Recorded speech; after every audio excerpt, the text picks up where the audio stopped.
Bismillahirrahmanirrahim. Alhamdulillahirabbil alamin. Wassalatu wassalamu ala al-mab'uts rahmatan lil alamin. Nabiyina Muhammad wa ala alihi wa sahbihi wa man tabi'ahum bi ihsanin ila yaumiddin. Amma ba'd. Ini sesi yang ke-23 dari pembahasan kita mengkaji Kitab Tauhid karya Syekhul Islam Muhammad bin Abdul Wahhab rahimahullahu taala. Baik, kita akan memasuki bab yang ke-27. Berkata penulis rahimahullahu taala, babu ma jaa fit tatayyur. Bab apa yang datang tentang at-tatayyur. Tentang tatayyur. Tatayyur dari kata at-tayr. Dan tatayyur ini di kalangan orang Arab adalah hal yang dimaklumi, yaitu dia menggunakan tuyur, menggunakan burung-burung dengan cara yang dimaklumi di sisi mereka. Kemudian diusir burung itu, dilihat dia ke kanan atau ke kiri, dan semisal dengan itu. Dan nanti dari apa yang mereka lihat, mereka menganggap itu keberuntungan atau kerugian. Dan dalam akar penggunaan kata tatayyur, apakah dia khusus bermakna tasya'um atau ada makna tafa'ul juga di dalamnya? Tasya'um rasa sial. Tafa'ul yang rasa apa? Mengharapkan kebaikan darinya. Iya. Disebutkan oleh sejumlah ulama bahwa asal kata tatayyur at-tiyarah mengandung dua makna ini. Walaupun penulis di dalam bab ini, beliau akhirnya hanya mengkhususkan tatayyur kaitannya dengan makna menganggap sial sesuatu. Bermakna tasya'um. Iya. Dan kita akan bedakan ya antara at-tafa'ul dan tatayyur yang dicela yang disebut oleh penulis di sini. Disebut dengan bahasa tasya'um. Jadi secara istilah bahwa itu secara bahasa ya. Dan secara istilah tatayyur adalah at-tasya'um bimar'iyyin au masmu'in au ma'lum. Dan secara istilah bahwa tatayyur adalah menganggap sial sesuatu karena hal yang dilihat atau hal yang didengar atau hal yang tertentu pada mereka. Iya. Jadi kalau dia misalnya melihat sesuatu, dia keluar untuk melakukan perjalanan. Ya. Begitu dia keluar, dia melihat hal yang tidak baik misalnya, atau burung tertentu misalnya, atau suatu tertentu, maka dia berhenti. Dianggap itu sebagai kesialan. Ya. Ini sesuatu yang dilihat. Atau sesuatu yang didengar. Sesuatu yang didengar. Ya. Seperti keadaan sebagian orang ya, kalau dia mendengar suara burung tertentu, maka itu dianggap sebagai apa? Hal yang membawa kesialan. Atau bulan tertentu. Ya. Juga masuk dalam apa? Tatayyur, kalau sudah datang bulan tertentu, dianggap bahwa bulan tidak membawa keberuntungan. Dan ini berjalan ya di masyarakat. Sampai kalau waktu kawin itu pilih apa? Pilih tanggal baik. Nah, itu istilahnya. Pilih tanggal baik. Ada bulan tertentu. Nah, itu mereka tidak melakukan pernikahan di situ. Baik. Jadi ini bentuk dari tatayur. Iya. Di dalam pembahasan ini untuk tatayur, karena ada kalimat tafa'ul yang akan diterangkan nanti oleh Syekh, dan Nabi SAW menerangkan apa tafa'ul itu, bahwa tafa'ul adalah kalimat thayyibah, kalimat yang baik. Iya. Jadi seorang misalnya keluar dari rumahnya, melakukan perjalanan, kemudian ada yang memanggil seorang yang bernama Salim, wahai Salim. Salim artinya orang yang selamat.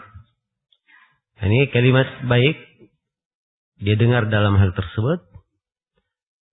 Iya, dia merasa senang, bergembira dengannya. Maka ini disebut sebagai apa? Tafa'ul.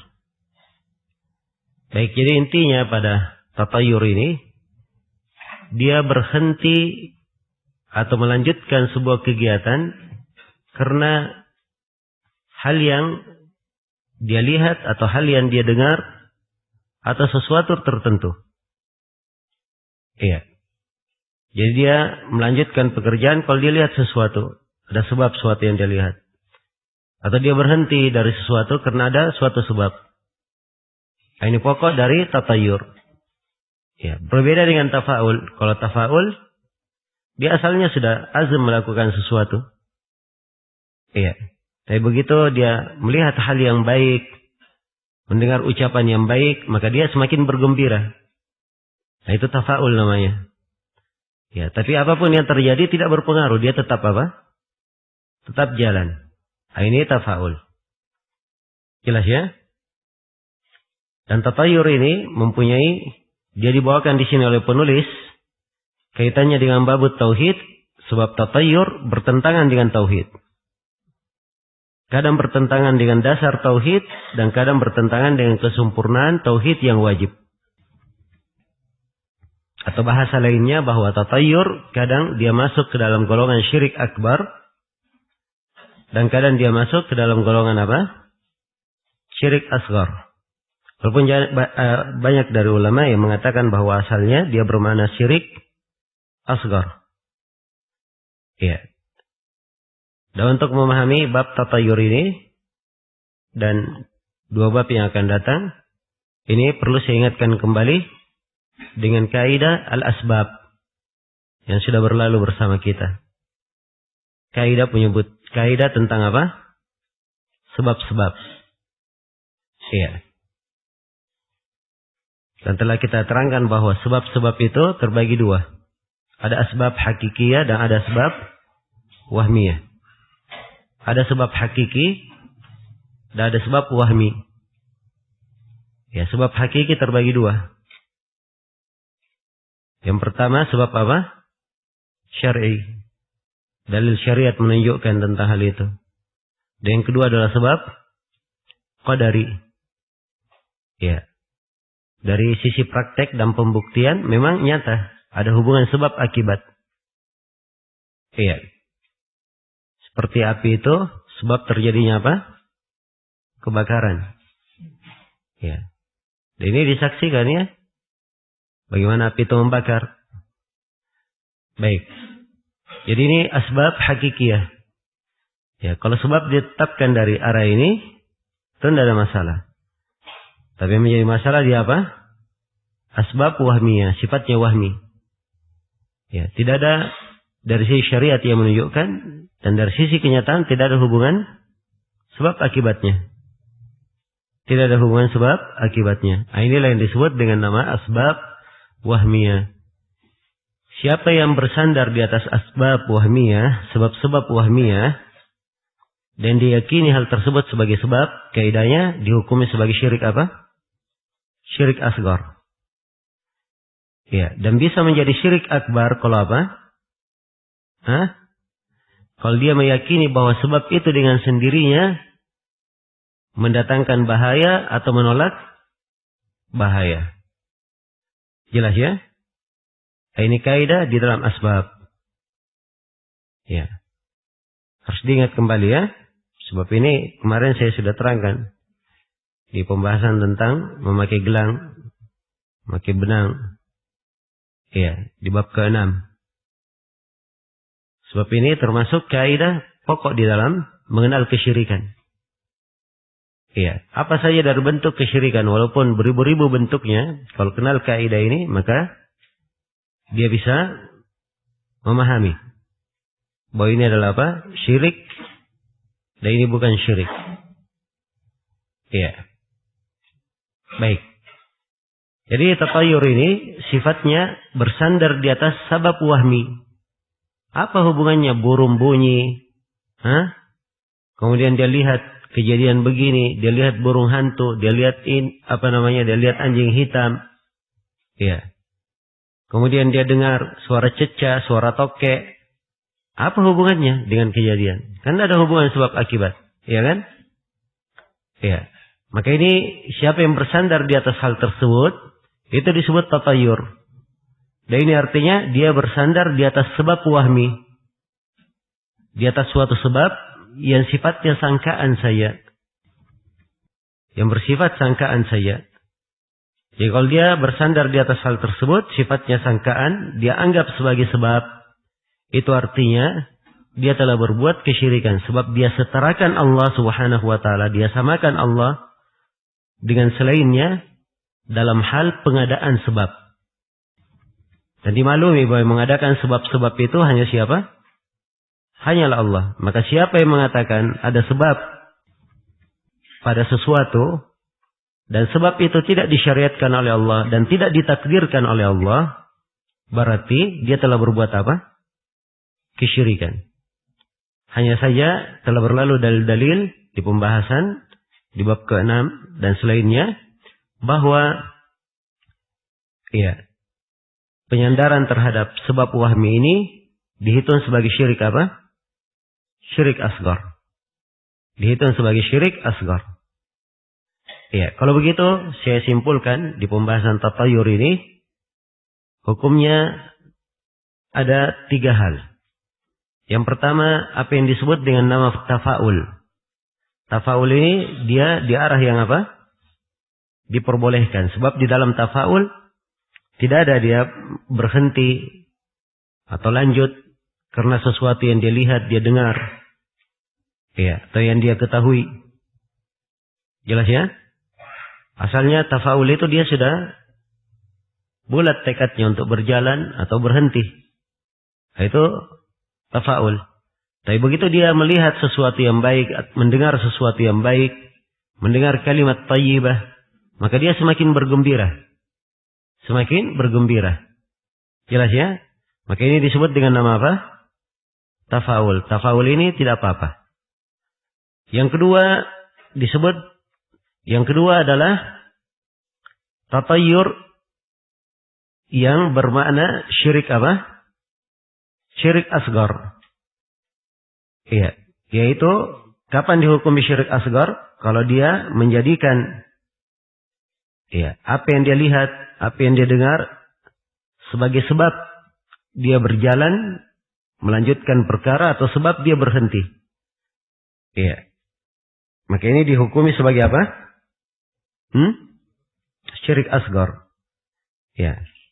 Apa sebabnya tadi dihukumi syirik asgar? Karena dia bersandar di atas apa? Sebab wahmi. Baik. Kemudian yang ketiga, tatayur yang bisa bermakna syirik akbar, berhukum syirik akbar. Ini kalau diyakini pada sebab itu mendatangkan manfaat pada dirinya sendiri atau menolak bahaya pada dirinya sendiri. Iya. Sebab ini kesyirikan pada rububiyah ya. Kesyirikan pada rububiyah. Ya.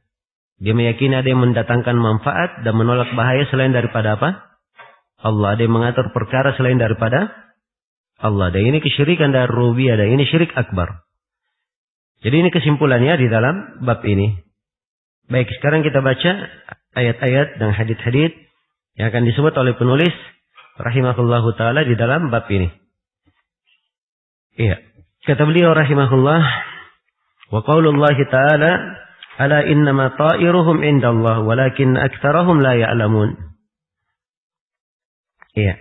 Ketahuilah bahwa sungguhnya ta'iruhum,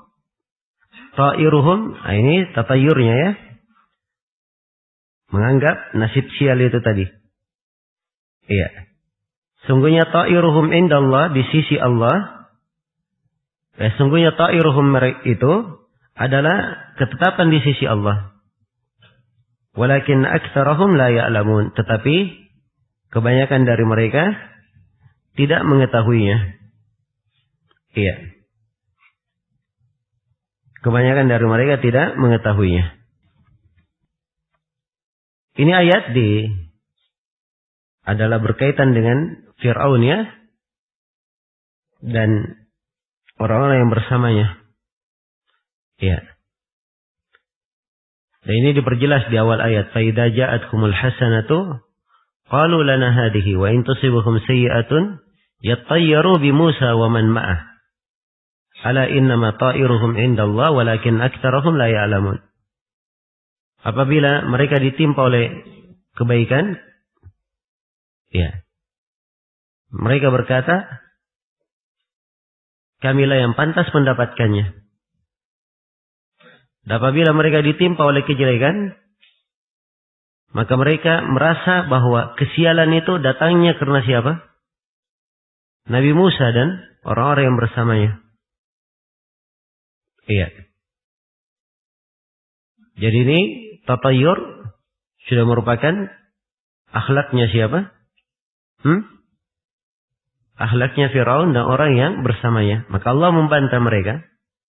Allah terangkan bahwa ta'iruhum, nasib sial yang menimpa mereka, indallah, itu adalah ketetapan di sisi Allah Subhanahu wa ta'ala. Kejelekan yang menimpa mereka itu datangnya dari Allah.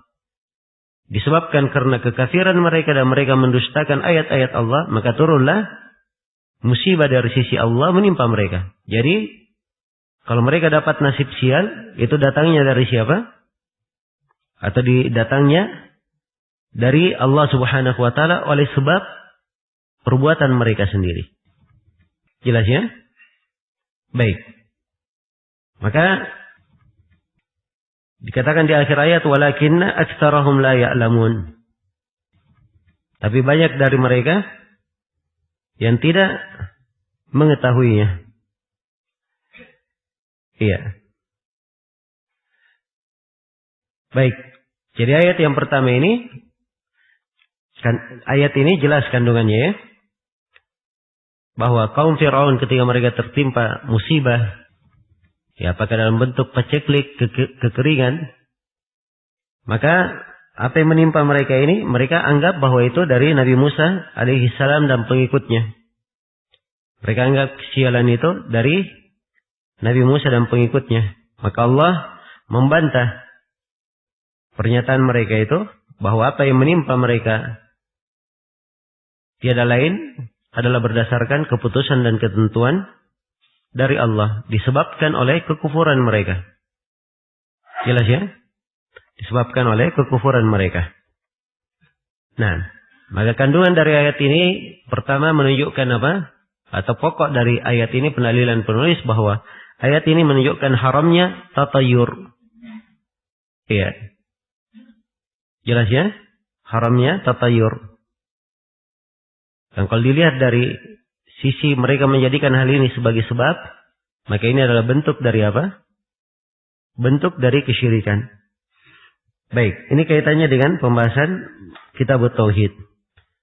Kemudian di dalam ayat ini terdapat beberapa pelajaran. Yang pertama bahwa tatayur ini dari perbuatan masyarakat jahiliyah, ya, dilakukan oleh Fir'aun dan kaumnya sebagaimana di dalam ayat ini. Dan terdapat di dalam ayat bahwa kebaikan dan kejelekan itu semuanya takdir dari Allah. Iya. Dan juga terdapat di dalam ayat pengharaman tatayur. Dan terdapat di dalam ayat bahwa kejahilan itu adalah sebab kejelekan. Diambil dari akhir ayat ya, walakin aktsarahum la ya'lamun. Iya. Dan terdapat bahwa musibah-musibah yang menimpa disebabkan oleh perbuatan dosa dan maksiat. Perbuatan dosa dan maksiat. Dan terdapat juga di dalam ayat bahwa para rasul itu membawa kebaikan dan keberkahan. Tidak membawa apa? Tidak membawa kesialan. Sebagaimana yang disangka oleh Fir'aun dan kaumnya. Jadi ini kesimpulan dari ayat ini. Kemudian ayat yang kedua. Iya. Ayat yang kedua. Kata beliau, wa qauluhu qalu ta'irukum ma'akum. Al-ayah.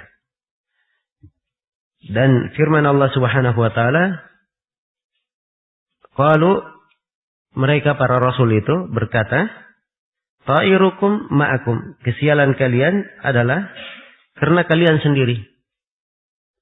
Iya. Ini di kisah di surah Yasin ya, tentang dua rasul yang diutus, kemudian ditambah dengan rasul yang ketiga menguatkan mereka. 3 orang rasul. Ya, setelah diutusnya 3 orang rasul, maka mereka ini menganggap mendapatkan kesialan. Maka para rasul berkata, ta'irukum ma'akum. Kelanjutan ayat, ain dzukirtum bal antum qaumun musrifun. Bahkan ta'irukum, apa yang menimpa kalian dari kesialan, dari kejelekan, ma'akum, itu adalah memang hal yang sudah ditetapkan ya terhadap kalian. Ya, karena kalian sendiri.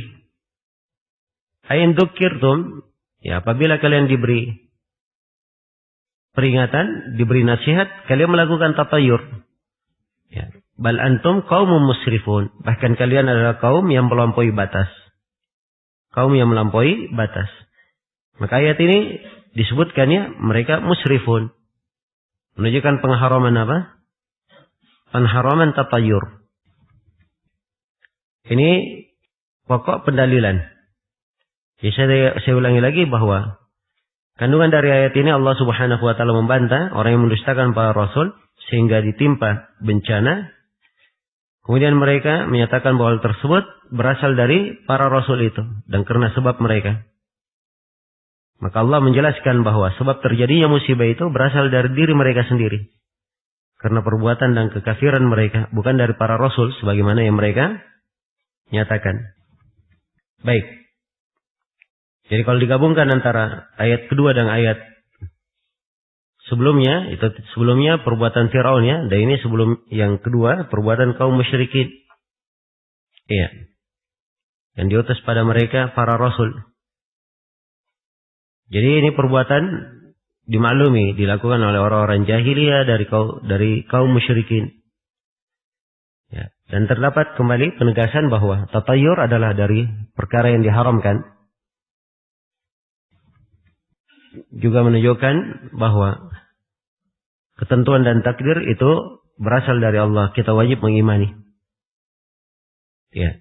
Dan juga menunjukkan bahwa musibah itu disebabkan karena apa? Dosa dan maksiat. Dan juga ayat ini menjelaskan bahwa seorang itu wajib menerima nasihat. Iya. Apalagi yang menasihatinya adalah orang-orang yang membawa kebenaran. Jadi maklum bagaimana rahmat para rasul itu dan kebaikan yang mereka bawa. Baik. Kemudian di dalam ayat ini sama dengan ayat sebelumnya juga menunjukkan bahwa para rasul itu datang membawa kebaikan dan keberkahan bagi siapa yang mengikutinya. Baik. Di dua ayat ini terdapat bagaimana seharusnya seorang itu bersikap. Dia yakini apa yang menimpanya semuanya dari ketentuan dan takdir Allah. Karena itu dari kejelekan tiarah, ya, ini menghilangkan tawakal di dalam hati. Menghilangkan keyakinan. Ya, sebab orang yang melakukan tiarah itu tidak lepas dari dua keadaan. Keadaan yang pertama, tiara tersebut menghentikannya. Ya kalau misalnya dia mau keluar, kemudian dia lihat burung hantu. Iya. Dianggap bahwa ini adalah alamat kesialan. Akhirnya dia berhenti, tidak jadi keluar. Maka ini jelas ya, bagaimana tiara itu memberi pengaruh. Iya. Memberi pengaruh. Dan ini disebut tatayur. Keadaan yang kedua memang lebih ringan, tapi juga masuk ke dalam bentuk tiara. Yang kedua dia ingin keluar. Terus dia lihat burung hantu. Ya, tapi dia tetap keluar. Namun hatinya penuh dengan apa? Kekhawatiran. Ada rasa takut. Maka ini juga dianggap tatayur walaupun lebih ringan daripada apa? Yang sebelumnya. Iya. Jadi tatayur ini berkaitan bertentangan dengan tauhid dan membahayakan hamba. Iya. Setelah menyebutkan dua ayat, Syekh rahimahullah membawakan hadits Abu Hurairah. Kata beliau, wa Nabi Hurairah radhiyallahu anhu anna Rasulullah sallallahu alaihi wasallam qala, la adawa wala tiyarata wala hamata wala safar akhrajah. Zada Muslimun wala nau'a wala gula. Rasulullah sallallahu alaihi wasallam bersabda dari Abu Hurairah radhiyallahu anhu, Rasulullah sallallahu alaihi wasallam bersabda, la adwa wala tiyarah. Tidak ada adwa, tidak ada penularan. Wala tiyarah, dan tidak ada tiarah. Nah, ini yang dibahas oleh penulis sini, tatayur. Wala hama. Ya, tuh M-nya dihapus satu ya, hama. Wala safar, dan tidak ada safar. Akhraja, dikeluarkan oleh keduanya. Iya. Dalam riwayat Muslim, wala nau'a wala gula. Tidak ada nau' dan tidak ada gul. Iya. Ini 5 perkara ya. Yang dinafikan oleh Rasulullah SAW. Bahwa tidak ada hal-hal yang seperti ini. Iya. Baik. Yang pertama, la adwa, tidak ada penularan. Iya. Maksudnya tidak ada penularan yang dinafikan, yaitu tidak ada penularan yang menular dengan sendirinya.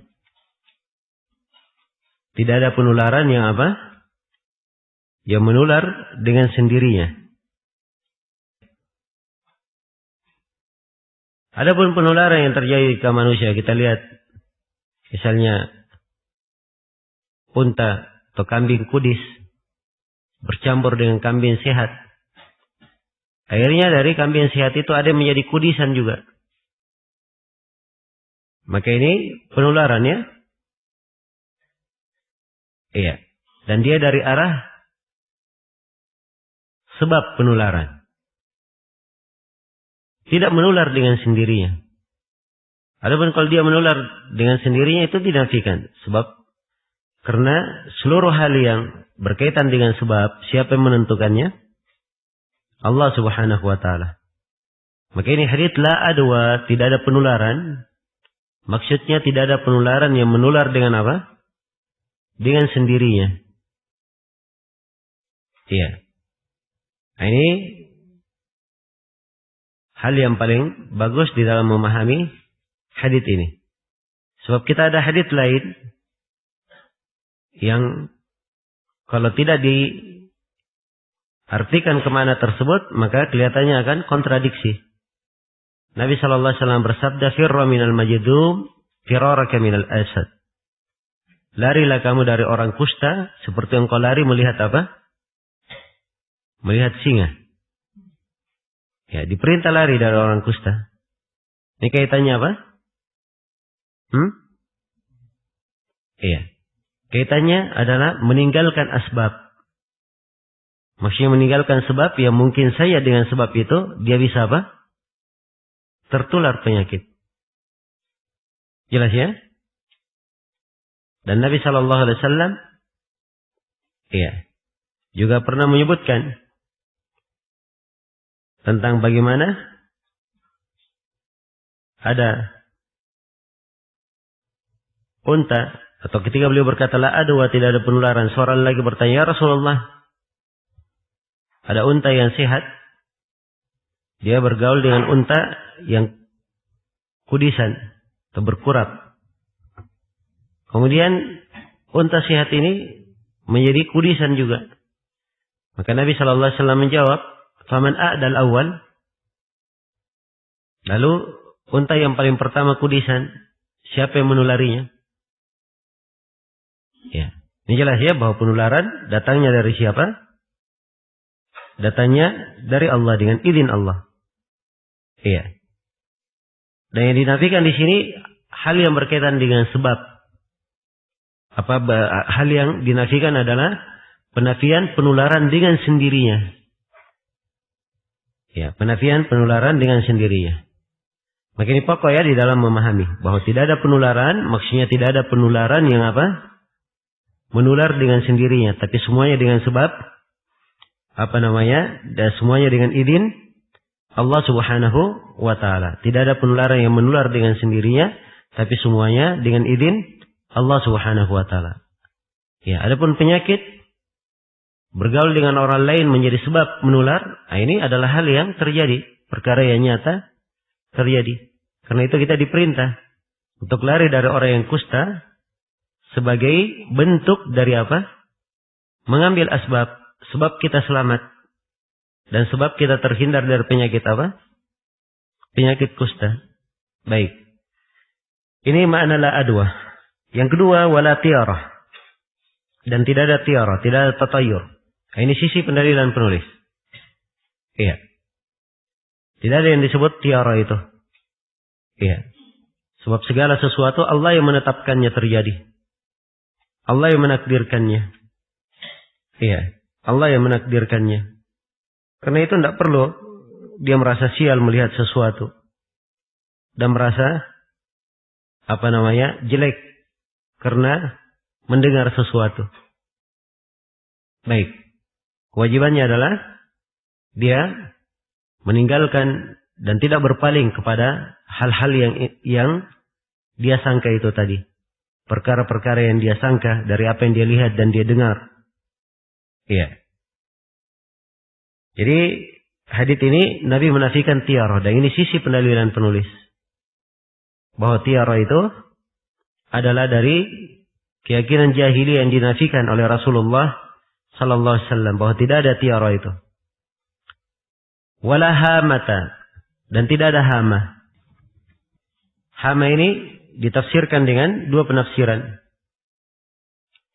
Ditafsirkan dengan dua penafsiran. Ada yang mengatakan bahwa hama, iya, itu adalah burung yang dimaklumi. Burung hantu ya. Ya, kalau dia hinggap di atas rumah seorang, maka iya, mereka anggap bahwa ini sebentar lagi akan ada yang meninggal. Ya, dan ini keyakinan batil dari keyakinan jahiliyah.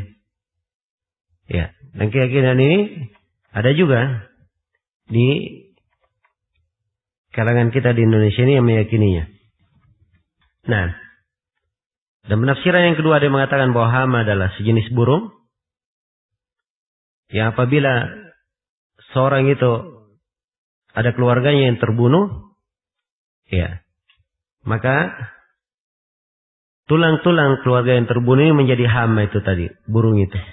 Lalu dia terbang dan berteriak agar supaya dibalaskan untuk dirinya. Ini keyakinan jahiliyah. Dan semuanya dinafikan di dalam apa? Di dalam Islam. Wala hamata. Iya. Dan ini pentingnya ya, membahas akidah. Karena banyak keyakinan-keyakinan yang seperti ini tersebar di kalangan manusia. Iya. Kemudian yang keempat, wala safar. Dan tidak ada safar. Safar ada dua penafsiran. Ada yang mengatakan safar bulan safar. Karena orang Arab itu menganggap ada kesialan pada bulan ini. Ada kesialan pada bulan tersebut. Iya. Jelas ya? Dan sebagian lagi ada yang mengatakan bahwa safar itu adalah penyakit yang menimpa unta. Berpindah dari seekor unta kepada unta yang lainnya.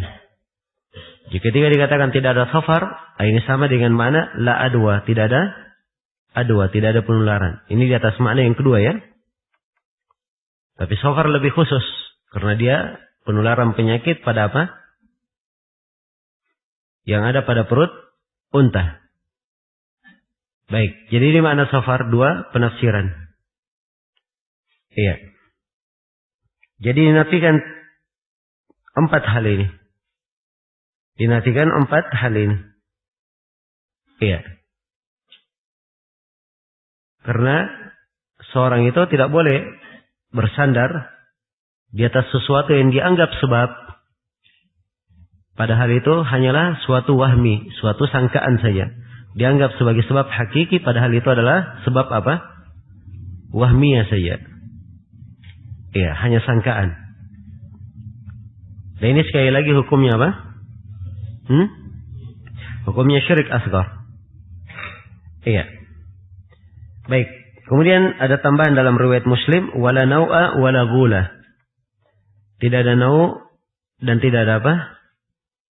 Ghul. Iya. Nau' ini bentuk mufrad dari anwa'. Iya.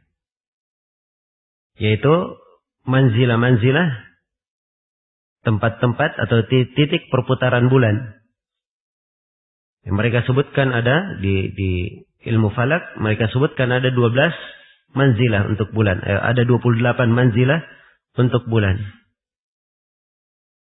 Iya. Jelas ya? Itu al-anwa. Dan dikatakan la nau, ini penafian terhadap keyakinan jahiliyah. Ya, kalau dia sudah lihat bintang ini, ini bintang ini datang kebaikan. Kalau dia lihat bintang ini, berarti bintang ini datang kejelekan. Ini dinafikan oleh syariat, wala nau'a. Ya, dan akan datang nanti ya tentang masalah ilmu an-nujum. Baik. Kemudian wala gula, dan tidak ada gul. Gul ini jamak dari gaula atau gula. Nah, sesuatu yang membuat orang itu takut. Iya. Jelas ya? Dan orang Arab mereka apabila melakukan perjalanan, iya. Orang-orang Arab apabila mereka melakukan perjalanan lalu mereka sesat dari jalan, mereka yakini bahwa ada syaitan yang melakukan gula terhadap mereka. Iya. Jelas ya? Sehingga menyesatkan mereka ke kanan maupun ke kiri. Nah, ini dinafikan dalam syariat wala gula. Iya. Dan dimaklumi ya bahwa syariat kita tidak menafikan adanya jin. Iya. Tapi jin itu adalah alam yang kita tidak lihat. Karena itu tidak boleh dijadikan sebagai i'tibar. Dan di sini dinafikan untuk menutup pintu mengarah kepada apa? Kepada kesyirikan dan hal yang diharamkan. Jadi kalau sedikit-sedikit terjadi sesuatu, dia berkata, oh ini ada jin, ada makhluk halus. Iya. Maka ini akan membahayakan dirinya. Maka Nabi menutup secara umum, wala gula, tidak ada gula itu. Semuanya dari ketentuan Allah Subhanahu wa ta'ala. Iya. Baik. Ini sejumlah perkara ya, dinafikan oleh Rasulullah sallallahu alaihi wasallam di dalam hadits ini. Iya. Untuk membantah seluruh khurafat tersebut dan menanamkan sikap tawakal kepada Allah dan akidah tauhid yang murni. Iya. Sebab seorang yang tauhidnya murni, dia tidak akan meyakini apa-apa yang dinafikan oleh Nabi di sini.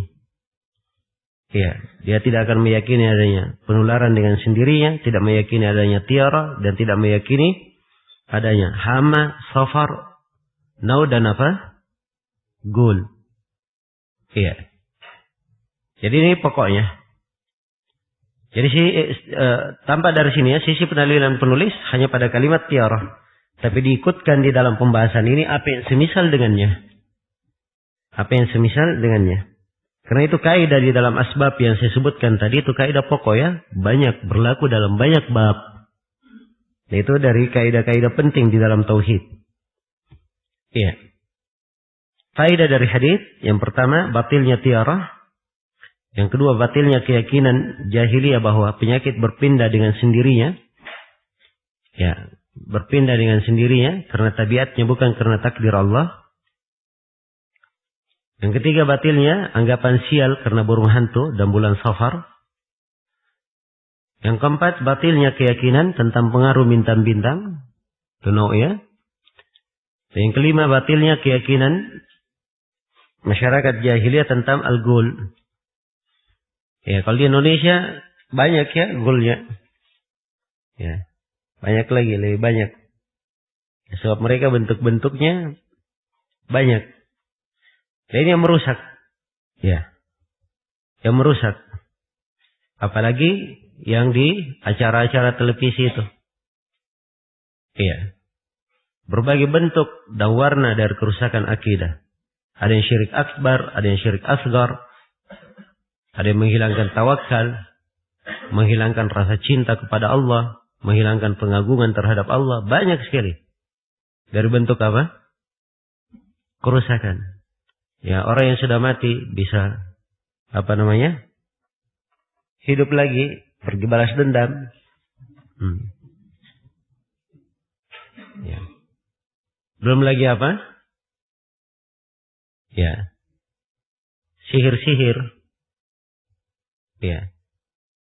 Dan uniknya Indonesia yang punya ilmu-ilmu yang seperti itu, ya digambarkan adalah seorang apa?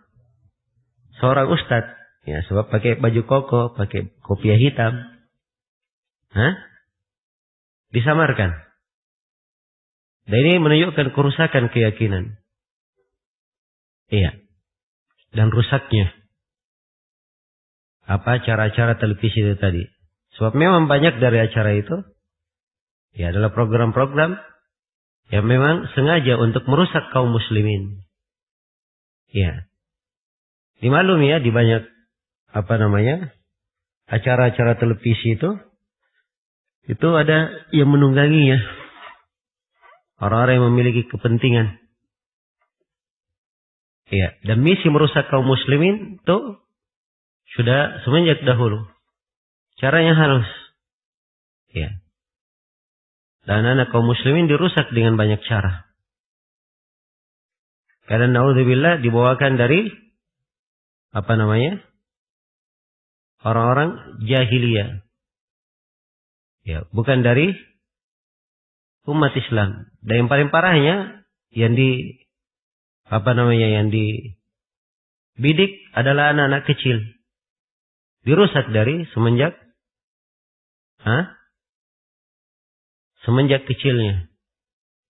Seperti film anak kecil itu Krishna. Ya. Tahu ya? Ini gambar-gambar baju saya banyak Krishna ya. Ini dari orang Buddha. Ya. Orang Buddha atau Hindu? Ya salah satunya lah. Sebab ada titik di gambarnya ada titik apa? Di kepalanya. Ya. Punya kemampuan katanya. Nah, ini ditanamkan pada anak-anak kecil. Sehingga yang terjadi apa? Kerusakan di dalam akidahnya. Ya, terbiasa. Merasa biasa dengan figur-figur orang-orang kufar. Dan banyak sekali kerusakan yang tidak bisa dihitung. Ya, di belakang hal tersebut. Nah, baik. Ini dari masalah serius ya yang menimpa umat ini. Berkaitan dengan masalah acara-acara televisi itu. Ya, dan tidak bisa dipungkiri bahwa kebanyakan orang ya di rumahnya memiliki hal yang seperti itu. Dan itulah sebab kerusakan. Itulah sebab kerusakan. Karena itu memperingatkan akan bahaya hal ini. Dan mengajarkan tauhid betul-betul perkara yang yang sangat penting. Perkara yang sangat penting. Sebab kalau tidak akan terjadi kerusakan demi kerusakan. Terbangun. Iya. Suatu akhlak dan akidah yang sangat buruk bertentangan dengan keyakinan umat Islam. Kemudian dalam hadits berikutnya kata beliau, walahum an Anasin radhiyallahu anhu annahu qala Rasulullah sallallahu alaihi wasallam la adwa wa la tiyarah wa yu'jibuni al-fa'al. Qalu wa mal fa'al? Qala al-kalimatu at-tayyibah. Iya. Diriwayatkan oleh keduanya yaitu Al-Bukhari dan Muslim dari Anas radhiyallahu anhu. Rasulullah sallallahu alaihi wasallam bersabda, la adwa wa la tiyarah. Ya, tidak ada adwa penularan dengan sendirinya dan tidak ada tiarah. Ya, wa yu'jibuni al-fa'lu. Dan al-fa'al membuatku takjub, membuatku senang. Al-ajab itu dua macam ya, takjub dua macam. Ada takjub karena kesenangan. Iya. Karena Nabi sallallahu alaihi wasallam yu'jibuhu tayammun fi tana'ulihi wa tarajjulihi wa tuhurihi wa fi sya'nihi kullihi. Adalah Nabi sallallahu alaihi wasallam beliau senang menggunakan yang kanan. Pakai ajab di situ. Takjub menggunakan yang kanan. Ya, pada bertaharanya, pada bersisirnya, memakai sendalnya, bertaharanya, dan pada segala perkaranya. Dan kadang takjub, heran bermakna jelek. Ya, bermakna perkara yang tidak baik. Pengingkaran, bermakna pengingkaran. Bermakna pengingkaran. Seperti firman Allah Subhanahu wa taala, "Wa in ta'jab fa'ajabun qauluhum." Ya, kalau kamu takjub maka heranlah engkau terhadap ucapan mereka. Aida kunna turaban, seterusnya dari ucapan kaum musyrikin yang mereka merasa tidak akan dibangkitkan. Baik, jadi di sini takjub di dalam hadits yang diinginkan di sini bermakna hal yang baik atau hal yang tidak baik. Hal yang baik dengan sebab Nabi merasa takjub dengannya, yaitu senang dengan al-fa'al. Ya, maka para sahabat bertanya, apakah al-fa'al itu? Maka Rasulullah sallallahu alaihi wasallam menjawab, al-kalimatut thayyibah, kata-kata yang baik. Iya. Hadits ini dibawakan oleh penulis rahimahullah. Beliau ingin menjelaskan ya bahwa al-fa'al beda dengan apa? Beda dengan tiarah. Beda dengan tiarah. Iya. Dan perbedaannya dari beberapa sisi. Pertama, al-fa'al itu untuk perkara yang menyenangkan. Ya, berbeda dengan tiarah. Tiarah berkaitan dengan perkara apa? Perkara jelek. Iya. Menganggap sial dengan sesuatu. Kemudian kalau al-fa'al itu terdapat di dalamnya berbaik sangka kepada Allah. Berbaik sangka kepada Allah. Berbeda dengan tiarah. Tiarah adalah su'udzan, berjelek sangka. Jelas ya? Perbedaan yang ketiga, kalau al-fa'al, dia adalah suatu yang sudah dia niatkan akan dia laksanakan. Ya, dia lihat sesuatu ataupun dia tidak lihat, itu tidak berpengaruh. Cuma begitu mendengar kalimat yang indah, kalimat yang baik, dia semakin bergembira, itu fa'al. Ya, jelas ya? Tapi beda dengan tiarah. Apa yang dia lihat, apa yang dia dengar, itu memberi pengaruh untuk dia melanjutkan atau dia berhenti. Nah, ini tiga perbedaan antara al-fa'al dan tiarah. Jadi secara umum di sini penulis maksud beliau membawakan hadits ini, beliau ingin menegaskan tentang dilarangnya tiara sekaligus beliau terangkan bahwa al-fa'al itu bukan dari tiara yang terlarang. Iya. Dan itu kita sudah terangkannya di awal pembahasan. Jadi faedah dari hadits ini pertama bahwa al-fa'al pertama pengharaman tiara, ya, dan al-adawa penularan dan peniadaan adanya penularan dengan sendirinya. Kemudian juga di dalam hadits menunjukkan bahwa al-fa'al itu beda dengan tiara. Dan di dalam hadits juga menunjukkan boleh ya seorang itu menerima al-fa'al, dan itu dari berbaik sangka kepada Allah. Jadi kalau dia sakit, ya misalnya, kemudian ada yang memanggilnya ya Salim. Ya Salim artinya orang yang selamat. Ya, terbebas dari kejelekan. Ya, dia dengar kalimat tersebut, dia senang. Dia berharap apa? Dia berharap sembuh. Dan ini berbaik sangka kepada Allah. Jelas ya? Tapi kalau misalnya dia dengar sesuatu yang tidak baik, maka itu tidak berpengaruh. Sebab dia tawakalnya hanya kepada siapa? Kepada Allah Subhanahu wa ta'ala. Baik. Dan di dalam hadits ini terdapat penafian tiara itu secara keseluruhan. Bahwa tiara tidak tidak memberikan pengaruh. Iya. Dan di dalam hadits terdapat bahwa seorang itu boleh bertanya untuk memperjelas suatu masalah, sebagaimana para sahabat di sini bertanya kepada Rasulullah sallallahu alaihi wasallam. Kemudian dalam hadits berikutnya, wali Abi Dawud bi sanadin sahih an Uqbah ibni Amir annahu qala dukiratit tiarah inda Rasulillah sallallahu alaihi wasallam faqala ahsanuha al-fa'al wala taruddu musliman fa idza ra'a ahadukum ma yakrah falyaqul Allahumma la ya'ti bil hasanati illa anta wala yadfa'u as-sayyi'ati illa anta wala haula wala quwwata illa bik. Diriwayatkan oleh Abu Daud dengan sanad yang sahih dari Uqbah bin Amir radhiyallahu anhu bahwa beliau berkata, disebutkan tiara di sisi Rasulullah sallallahu alaihi wasallam, maka beliau bersabda, yang terbaik adalah al-fa'al. Iya. Yang terbaik adalah al-fa'al. Jadi zahir dari hadis menunjukkan bahwa tiara pada dasar peletakannya itu mengandung makna tasya'um, menganggap sial, dan mengandung makna tafa'ul, mengandung makna baik. Iya. Karena itu Nabi berkata, ahsanu al-fa'al. Yang terbaiknya adalah al-fa'al. Jelas ya? Itu yang terbaiknya. Karena itu kita sudah simpulkan ya hukum tentang tiara ini. Bahwa ya terdapat padanya 3 perkara. Ada yang namanya tafa'ul. Tafa'ul hukumnya apa? Boleh. Yang kedua ada tiara yang sifatnya apa? Syirik asgar. Kalau itu dia yakini sebagai sebab. Dan yang ketiga itu dihitung sebagai apa? Syirik akbar. Kalau diyakini bahwa ya sebab tersebut adalah berpengaruh dengan dirinya sendiri. Ya, dari selain Allah. Karena itu dianggap syirik dalam rububiyah.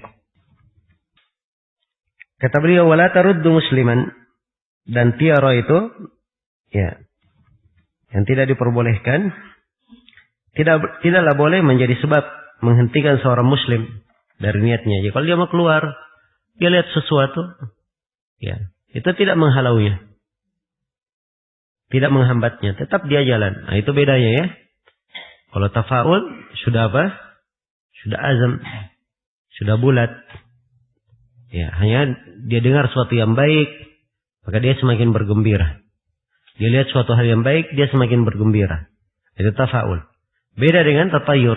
Dia sudah berniat melakukan sesuatu. Begitu dia lihat sesuatu, langsung berhenti. Ya. Nah, ini tatayur. Jelas ya?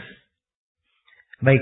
Kemudian Nabi di sini memberikan doa. Nah, ini pentingnya ya, ahli tauhid berbekal dengan doa-doa. Ya, sebab ini akan membantu dia untuk menjaga tauhidnya, menjaga tawakalnya pada Allah Subhanahu wa taala. Kata beliau, apabila salah seorang di antara kalian melihat sesuatu yang dia benci, faliyakul, hendaknya dia berkata, Allahumma la ya'ti bil hasanati illa anta, wa la yadfa'u sayyi'ati illa anta, wa la hawla wa la quwata illa bik. Ya Allah, tidak ada yang dapat mendatangkan kebaikan kecuali Engkau, dan tidak ada pula yang dapat menolak keburukan kecuali Engkau, serta tidak ada upaya dan kekuatan kecuali dengan pertolonganmu.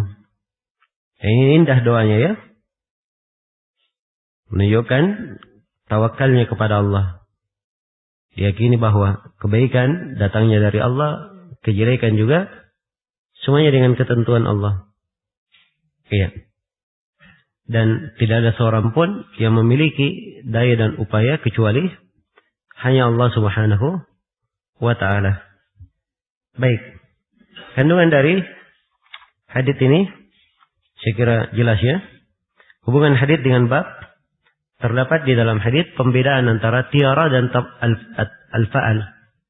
Ya, al-fa'al itu adalah hal yang baik. Adapun tiara ini perkara yang diharamkan. Sekaligus di dalam hadits ini sisi pendalilan penulis, beliau ingin membawakan bagaimana cara seorang ahli tauhid itu menjaga kesempurnaan tauhidnya dan membentengi dirinya dari syubhat tatayur ini, yaitu dengan doa yang agung ini. Baik, faedah di dalam hadis terdapat penjelasan batilnya tiarah dan penjelasan cara menolaknya. Itu dengan doa dan dzikir. Yang kedua, bahwa apa-apa yang ada dalam hati berupa tiarah tidak membahayakan, bahkan Allah akan menghilangkan ya hal tersebut kalau dia bertawakal. Dan yang ketiga, bahwa al-fa'al termasuk dari tiarah. Hanya saja dia adalah hal yang baik. Iya. Kemudian yang keempat, menunjukkan kewajiban bertawakal kepada Allah dan berlepas diri dari semua upaya dan kekuatan kecuali hanya kepada Allah. Iya. Kemudian hadits berikutnya kata beliau, wa Ibnu Mas'udin marfu'an, at-tiyaratu syirkun wa ma minna illa walakinallaha yudhibuhu bitawakkul. Rawahu Abu Dawud wa Tirmidzi wa sahhahahu wa jala akhirahu min qali Ibnu Mas'ud. Dari Ibnu Mas'ud radhiyallahu anhu, secara marfu beliau berkata, tiara adalah kesyirikan, tiara adalah kesyirikan. Tidak seorang pun di antara kita kecuali, ya, kecuali apa? Tidak disebut ya. Kecuali mungkin dia pernah melakukannya, kecuali mungkin dia apa? Terpengaruh, kecuali mungkin akan apa? Memberikan pikiran di benaknya. Jelas ya? Nah, walakinnallaha yudhibuhu bitawakkul. Akan tetapi Allah akan menghilangkan hal tersebut dengan bertawakal. Ya, Allah akan menghilangkan hal tersebut dengan bertawakal. Sini Rasulullah ulangi, syirik itu, tiara adalah syirik, tiara adalah syirik. Penjelasannya bahwa tiara dihukumi sebagai apa? Kesyirikan. Ya, dan ini dalil pokok yang menunjukkan apa? Tentang penetapan asbab itu, kaidah pada sabab. Ya, sebab ini sebab wahmi bersandar di atasnya dianggap sebagai syirik asgar. Faedah dari hadis bahwa tiara adalah kesyirikan di dalamnya, karena di dalam tiara ini terdapat ketergantungan hati kepada selain Allah. Ya, kemudian yang kedua, disyariatkan mengulang-ulang penyampaian permasalahan penting agar terjaga dan tertanam kukuh di dalam hati. Sebab Nabi ulanginya tiara berapa kali? 2 kali. At-tiara tu syirkun, at-tiara syirkun, 2 kali beliau ulangi. Ini menanamkan. Dan telah syah di dalam hadis riwayat Bukhari dan Muslim, karena Nabi sallallahu alaihi wasallam idza takallama salasan. Adalah Nabi sallallahu alaihi wasallam kalau beliau berbicara, beliau ulangi 3 kali. Kemudian di dalam hadis ini juga bahwa cara menghilangkan tiara yang terbetik di dalam hati adalah dengan cara bertawakal kepada Allah. Dan seorang tidak akan dibahayakan sepanjang dia telah bertawakal kepada Allah. Nah, baik, karena itu kalau dia muncul hal ini lalu dia baca, Allahumma la ya'ti bil hasanati illa anta, wa la yadfa'u sayyiati illa anta, wa la hawla wa la quwata illa bik. Ini sangat membantu dia untuk bertawakal. Apalagi kalau dia renungi maknanya ya. Sebab doa itu lebih agung kandungan dan manfaatnya kalau direnungi apa? Maknanya. Ya. Kemudian hadits berikutnya kata beliau, wali Ahmadah min hadits Ibnu Amr, man raddat khutiyara an hajatihi faqad asyrak. Qalu fama kaffaratu dzalika ya Rasulullah? Qala an taqula Allahumma la khaira illa khairuk wa la tayra illa tayruk wa la ilaha ghairuk. Ya, diriwayatkan oleh Imam Ahmad dari hadits Ibnu Amr bahwa Nabi sallallahu alaihi wasallam bersabda, barang siapa yang menghentikan hajatnya karena tiara, sungguh dia telah berbuat kesyirikan. Para sahabat bertanya, ya Rasulullah, apakah kafarat terhadap hal tersebut? Beliau menjawab, hendaknya dia berdoa, ya, Allahumma la khaira illa khairuk, wa la tayra illa tayruk, wa la hawla, wa la ilaha gairuk. Ya Allah, tidak ada kebaikan kecuali kebaikan dari Engkau, tidak ada kesialan kecuali kesialan dari Engkau, dan tidak ada sembahan yang hak kecuali Engkau. Ini luar biasa ya, dari kandungan tauhid di dalam doa ini. Kita dua doa ya, untuk menghilangkannya. Iya, dan mengobati apa yang terbetik di hati dari tiara ini. Walahu min haditsil Fadl ibn Abbas, innamat tiaratu ma amdaka aw raddak.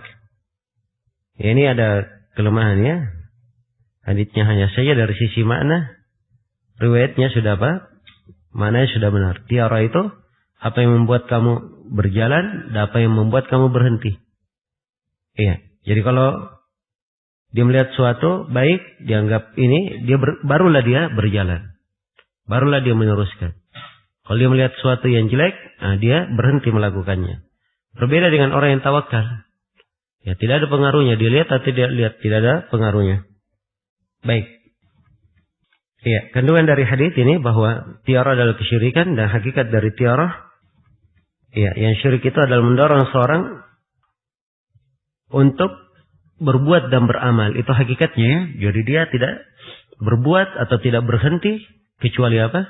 Dia melihat sesuatu atau mendengar sesuatu. Iya.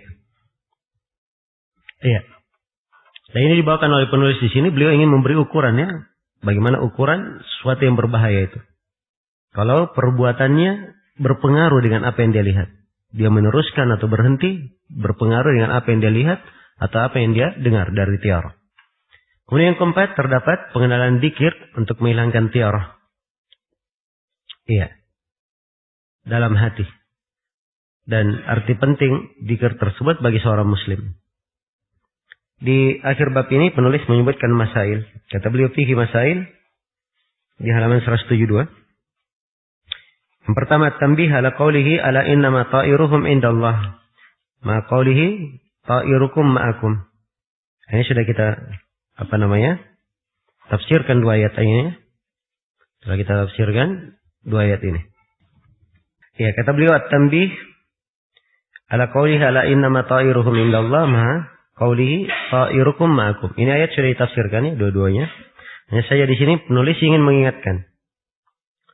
Yang pertama, sungguhnya kesialan mereka datangnya di sisi Allah. Ini ayat pertama ya. Ayat yang kedua, sungguhnya kesialan kalian adalah bersama kalian. Ini tidak bertentangan. Ya. Sebab yang pertama itu penerangan, penjelasan bahwa kesialan yang menimpa kalian, yang menimpakannya adalah siapa? Allah. Allah yang menentukannya. Ya, dan memang kalian ditimpa oleh hal tersebut ada sebabnya. Karena kekufuran kalian. Adapun ayat yang kedua dikatakan bahwa kesialan kalian bersama kalian, itu perbuatan kalian sendiri yang menyebabkan hal tersebut mendatangkan kesialan. Ataupun sebab datangnya kesialan itu semuanya dengan ketentuan Allah Subhanahu wa ta'ala. Ini tidak ada pertentangannya. Baik. Jadi ayat yang pertama penyandaran kesialan dari sisi Allah yang menakdirkan. Dan ayat yang kedua penyandaran kesialan kepada mereka sendiri dari sisi mereka yang sebagai sebab. Ya, sehingga mereka ditimpa oleh kesialan tersebut. Baik. Kemudian yang kedua kata beliau nafyu al-adwa. Penafian adanya penularan. Dan ini telah kita terangkan ya bahwa penularan yang dimaksud apa? Penularan yang menular apa? Dengan dirinya sendiri. Ini yang dinafikan. Dan yang kedua, kata beliau, nafyu al-hama. Penafian Ya, pernyataan tentang penafian hama. Ini telah kita terangkan. Atau yang ketiga tiara ya. Ar-rabi'ah hama. Al-khamisah nafiyus safar. Ya, ini 4 penafian. Menafikan adwa, tiara, hama dan apa? Safar. Kemudian yang keenam, annal fa'al laysa min dalik bal mustahab. Bahwa al-fa'al tidak tergolong dalam hal yang dilarang oleh Rasulullah tersebut. Bahkan beliau anjurkan. Yang ketujuh, tafsirul fa'al, penafsiran al-fa'al, bahwa al-fa'al adalah apa? Al-kalimatut tayyibah. Iya. Kemudian as-samin annal waqi' fil qalbi min dalika ma'a karahatihi la yadurru bal yudhibuhu Allahu bitawakkul. Bahwa tatayur yang terjadi dalam hati seorang tapi dia tidak menginginkan hal itu, ya maka hal itu tidak mengapa. Bahkan Allah menghilangkan hal itu dengan cara apa? Tawakal. Jadi kalau dia berjalan ada di dalam hatinya, ya, sesuatu, jelasnya, maka ini tidak ada masalah. Kalau dia langsung apa? Bertawakal. Tapi kalau lewat suatu ada dalam hatinya, perkara dia biarkan, ya semakin dia perbesar. Nah ini menunjukkan berpengaruh ya. Ya, berpengaruh. Tapi kalau misalnya di awal saja adanya, setelah itu dia tahu bahwa semuanya dengan ketentuan Allah hilang, itu tidak ada masalah. Ya sebab namanya tabiat manusia itu terpengaruh dengan apa? Yang dia lihat itu dari tabiat manusia. Baik. Kemudian yang ke berapa? Yang ke-9, dzikru ma yaqulu man wajadahu. Bagaimana dzikir yang dibaca oleh orang yang menjumpai hal itu. Doa yang dibaca apabila seorang tertimpa penyakit ini. Iya. Kemudian yang ke-10 at-tasrih bi anna tiara syirkun, penegasan bahwa tiara adalah tergolong kesyirikan. Dan yang ke-11 tafsirut tiaratil matmumah. Penjelasan tentang tiara yang tercerah. Itu di hadits yang terakhir ya. Baik, kemudian bab berikutnya kata beliau babu maja'a fit tanjim. Bab apa yang datang seputar ilmu nujum. Ini ilmu astrologi. Ilmu nujum itu terbagi dua. Iya. Ilmu nujum itu terbagi dua. Yang pertama ini dikatakan ilmu at-tasyir atau al-asbab. Iya. Kaitannya dengan tasyir, perjalanan saja. Atau sebagai hal yang berkaitan dengan sebab. Iya. Ini tidak ada masalah. Dan yang kedua dari ilmu nujum, dan yang merupakan inti dari pembahasan adalah ilmu al-ahkam atau ilmu ta'sir. Ya, memberikan pengaruh, menetapkan hukum. Iya. Nah, ini dua dari ilmu nujum. Jadi kalau dia pelajari dari bintang itu, dia pelajari bintang ini kalau muncul, ini akan menyebabkan datangnya kesialan begini, terjadinya begini dan begitu. Nah, inilah ilmu astrologi yang dilarang. Adapun kalau sekedar astrologi saja dia melihat bintang untuk petunjuk jalan, untuk bagaimana dia menentukan arah, ya, tentunya hal ini tidak ada masalah. Baik, ini pokok pembahasannya. Untuk hukum ilmu nujum, hukumnya sama dengan tiara. Terbagi berapa? Terbagi dua. Sebab ini juga keyakinan berkaitan dengan apa?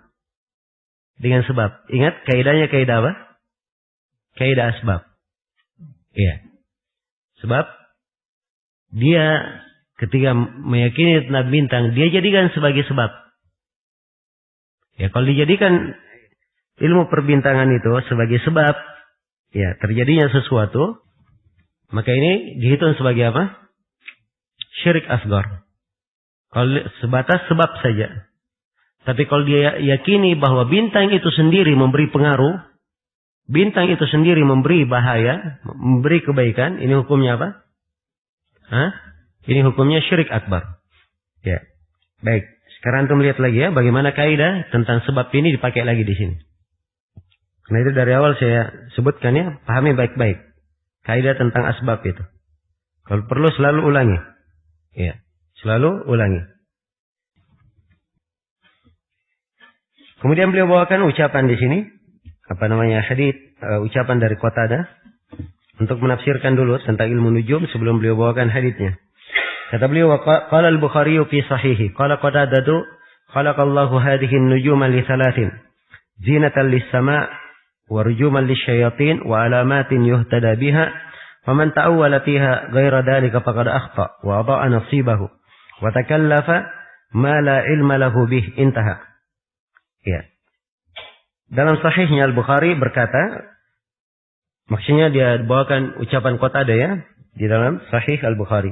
Imam Al-Bukhari meriwayatkan dalam sahihnya. Qatadah berkata, Allah menciptakan bintang-bintang ini untuk 3 hikmah.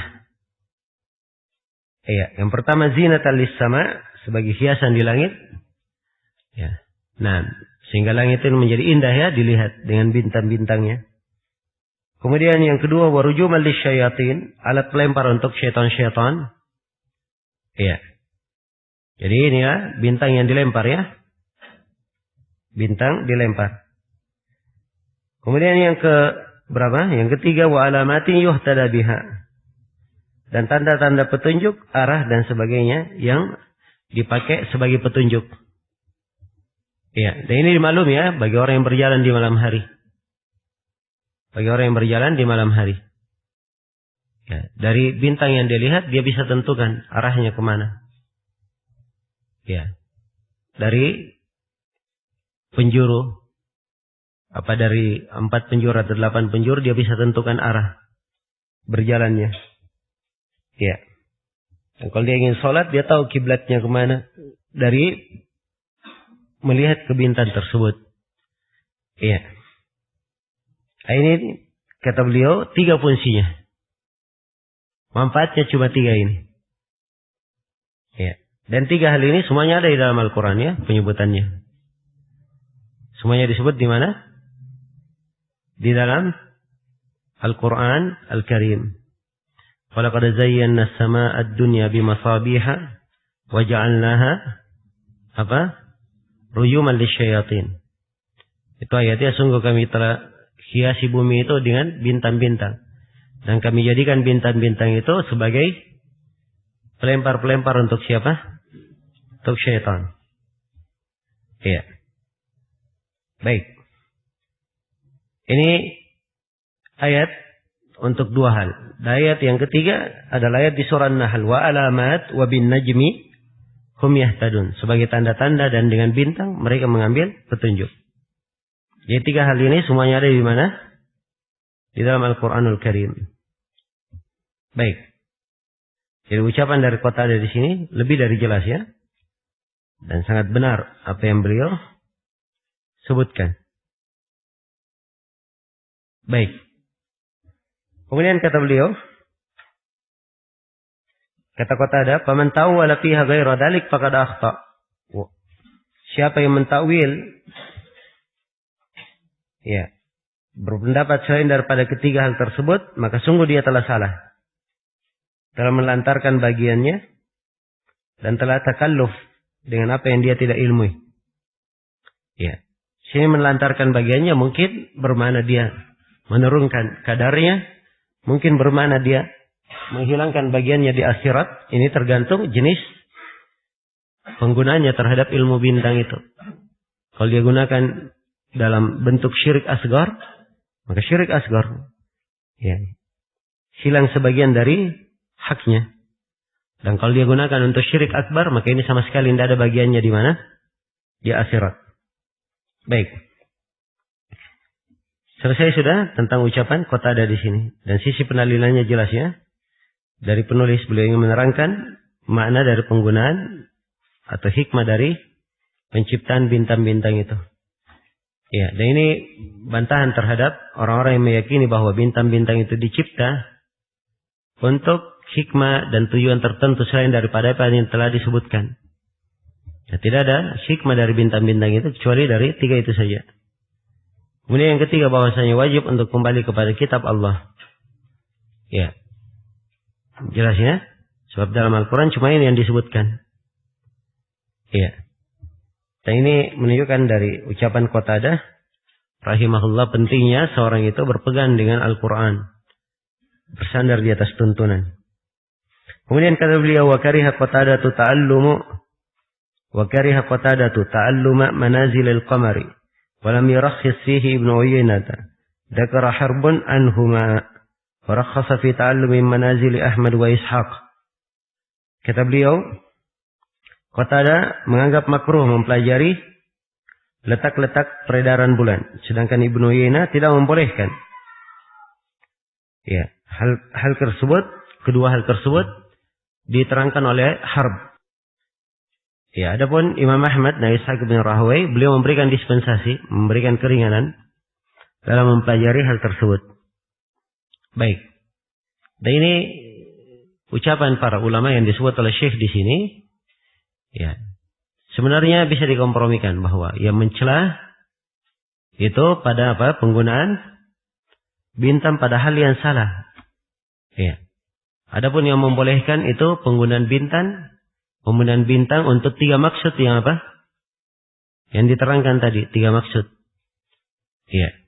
Dalam hal tersebut tidak ada masalah ya diyakini. Jadi itu rinciannya.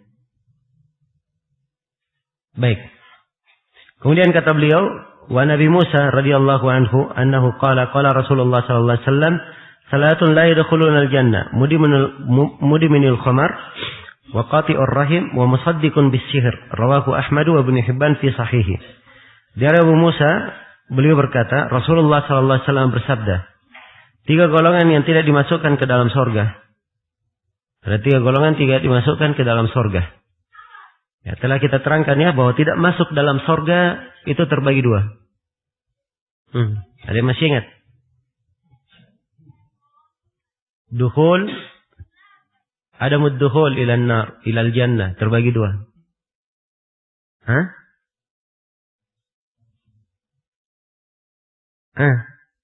Yang pertama adamud dukhul abadi, dan ada amadi. Ada yang tidak masuk selama-lamanya. Ini kalau syiriknya syirik Syirik akbar. Dan ada yang tidak masuk sementara. Ini pelaku dosa besar dan syirik kecil. Dia masuk neraka dulu, nanti setelah itu sementara saja. Setelah itu pasti masuk surga. Perhatikan ya. Jadi kalau diancam seperti ini, tidak masuk surga, jangan dipahami bahwa selama-lamanya tidak masuk surga, haram. Sebab kalau dikatakan selama-lamanya berarti kita kafirkan 3 orang ini semuanya. Padahal 3 orang yang disebut ada pelaku dosa besar. Ya, karena itu perhatikan ya, bahasa Nabi itu detail sekali. Kalimat-kalimatnya. Tidak masuk surga. Dan tidak masuk surga 2 macam. Tidak masuk selama-lamanya dan ada tidak masuk sementara. Ya, kalau orang yang pertama mudminul khamar, pecandu khamar, ini tidak masuk Tidak masuk sementara. Kecuali kalau dia halalkan meminum khamar, berarti tidak masuk Tidak masuk selama-lamanya. Karena kalau dia halalkan minum khamar, itu berarti dia masuk di dalam hal yang mengafirkannya. Karena menghalalkan apa yang diharamkan, meyakini kehalalan apa yang diharamkan oleh Allah, itu hukumnya mengafirkan, keluar dari keislaman.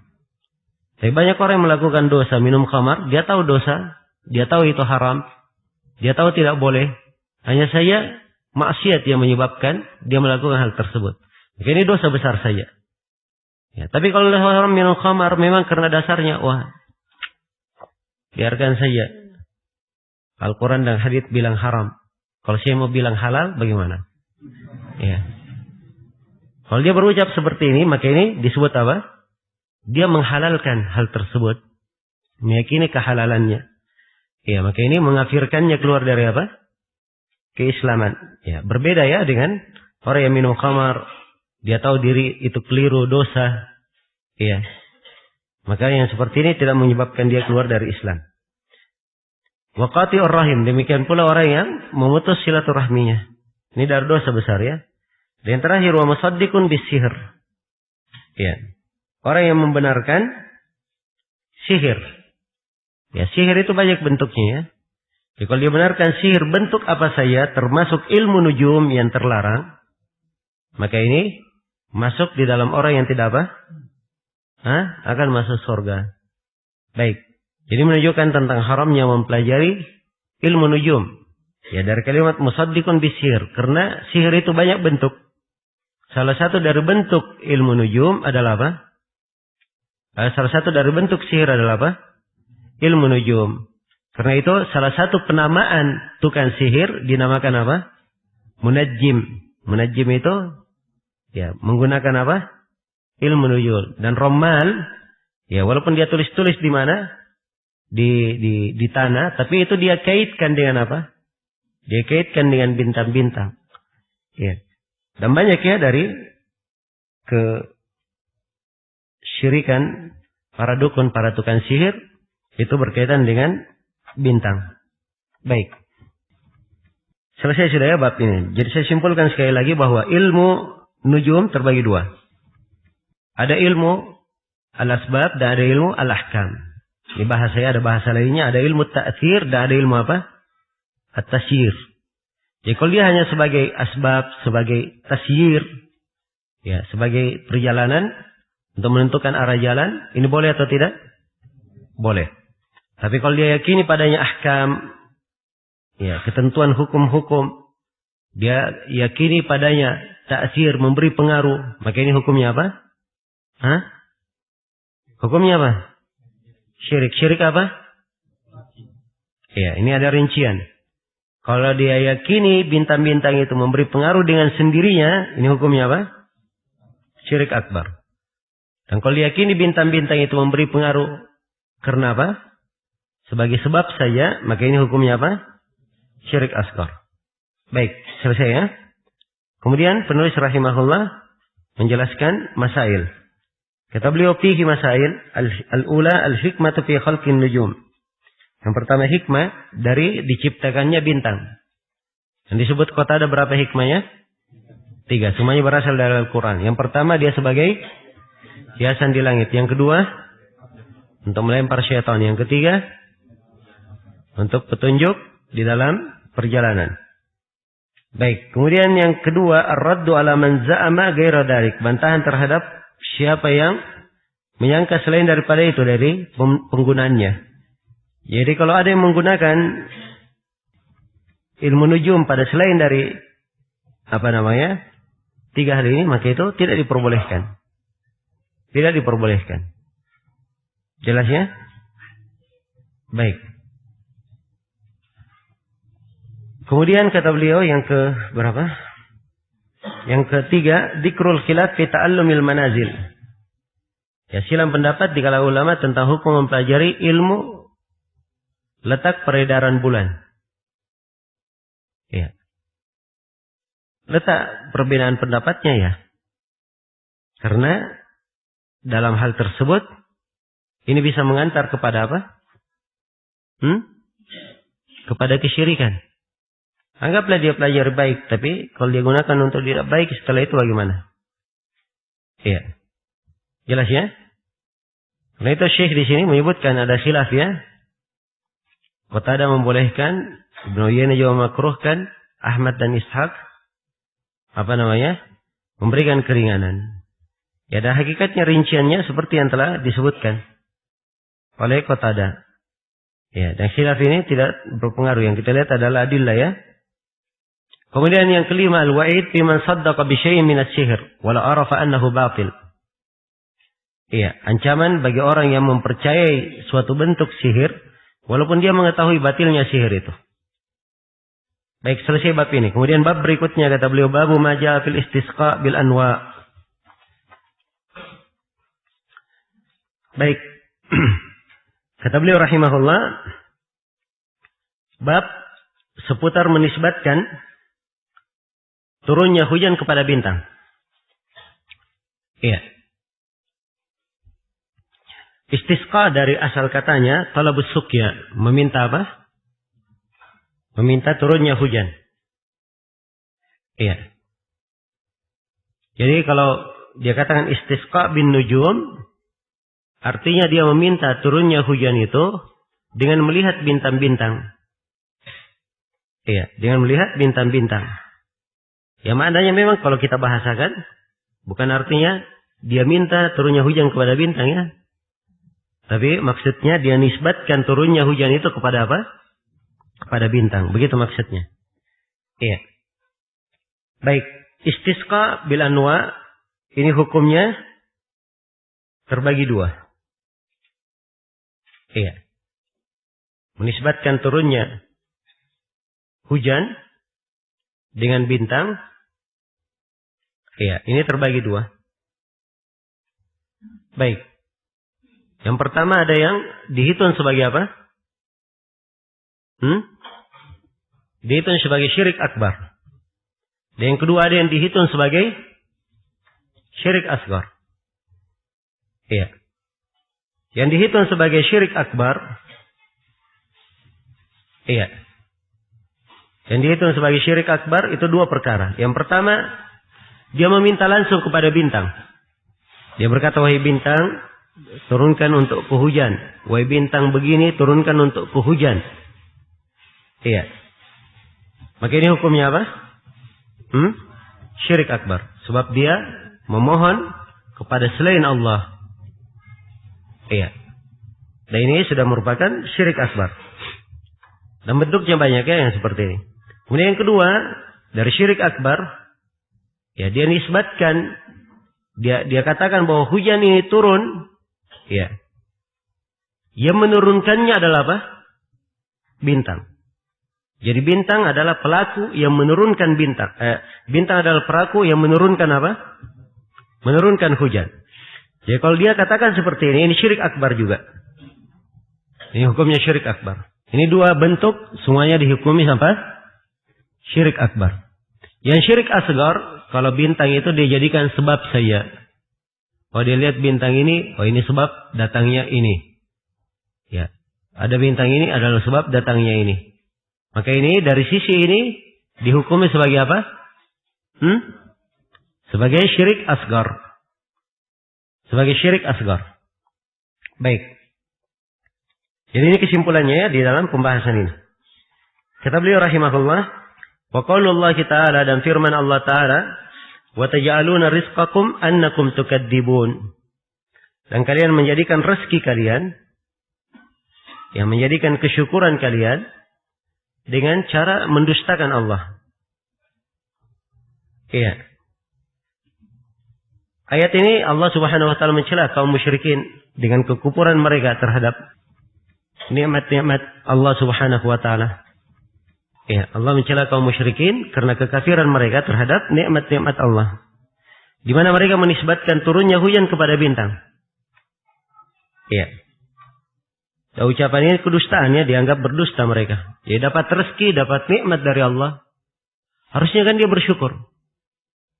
Tapi dia balas hal tersebut dengan cara dia dustakan Allah Subhanahu wa taala dengan menisbatkan turunnya hujan itu kepada siapa?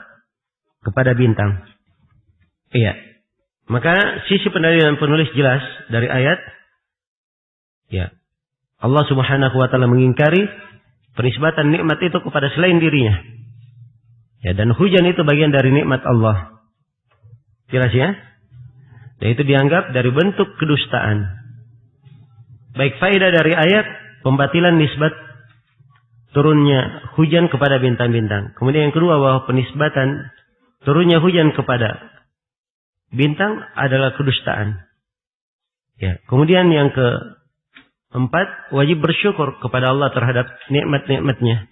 Serta wajib untuk menisbatkan turunnya hujan kepada Allah sebagai karunia dan kebaikan dari Allah. Ini perhatikan ya dari tauhid bagaimana ya kebaikannya dan kekuatannya menjaga seorang hamba untuk berada di atas apa? Berada di atas tauhid. Baik, maka ayat ini menunjukkan kekafiran orang yang menisbatkan nikmat-nikmat kepada selain Allah. Dan di antara perbuatan menisbatkan nikmat kepada selain Allah adalah menisbatkan turunnya hujan kepada apa? Kepada bintang. Baik. Jadi kalau menisbatkan nikmat kepada selain Allah tidak diperbolehkan, dasarnya karena itu menisbatkan nikmat, ya menyatarakan Allah di dalam menisbatkan nikmat kepada selain Allah. Dan ini ada bentuk penyataraan, dianggap sebagai bentuk kesyirikan. Iya. Baik. Kemudian kata beliau rahimahullah, beliau bawakan hadits, wa Nabi Malikin al-Asy'ari anna Rasulullah sallallahu alaihi wasallam qala arba'un fi ummati min amril jahiliyah la yatrukunahunna al-fakhru bil ahsab wa ta'nu fil ansab wal istisqa'u bin nujum wan niyahatu 'alal mayyit. Iya. Wa qala an-naihatu illam tatub qabla mautiha tuqamu yawmal qiyamati wa 'alayha sirbalun min qatiran wa dir'un min jarab. Rawahu Muslim. Dari Abu Malik Al-Asy'ari radhiyallahu anhu, beliau berkata, ya, Rasulullah sallallahu alaihi wasallam bersabda, 4 perkara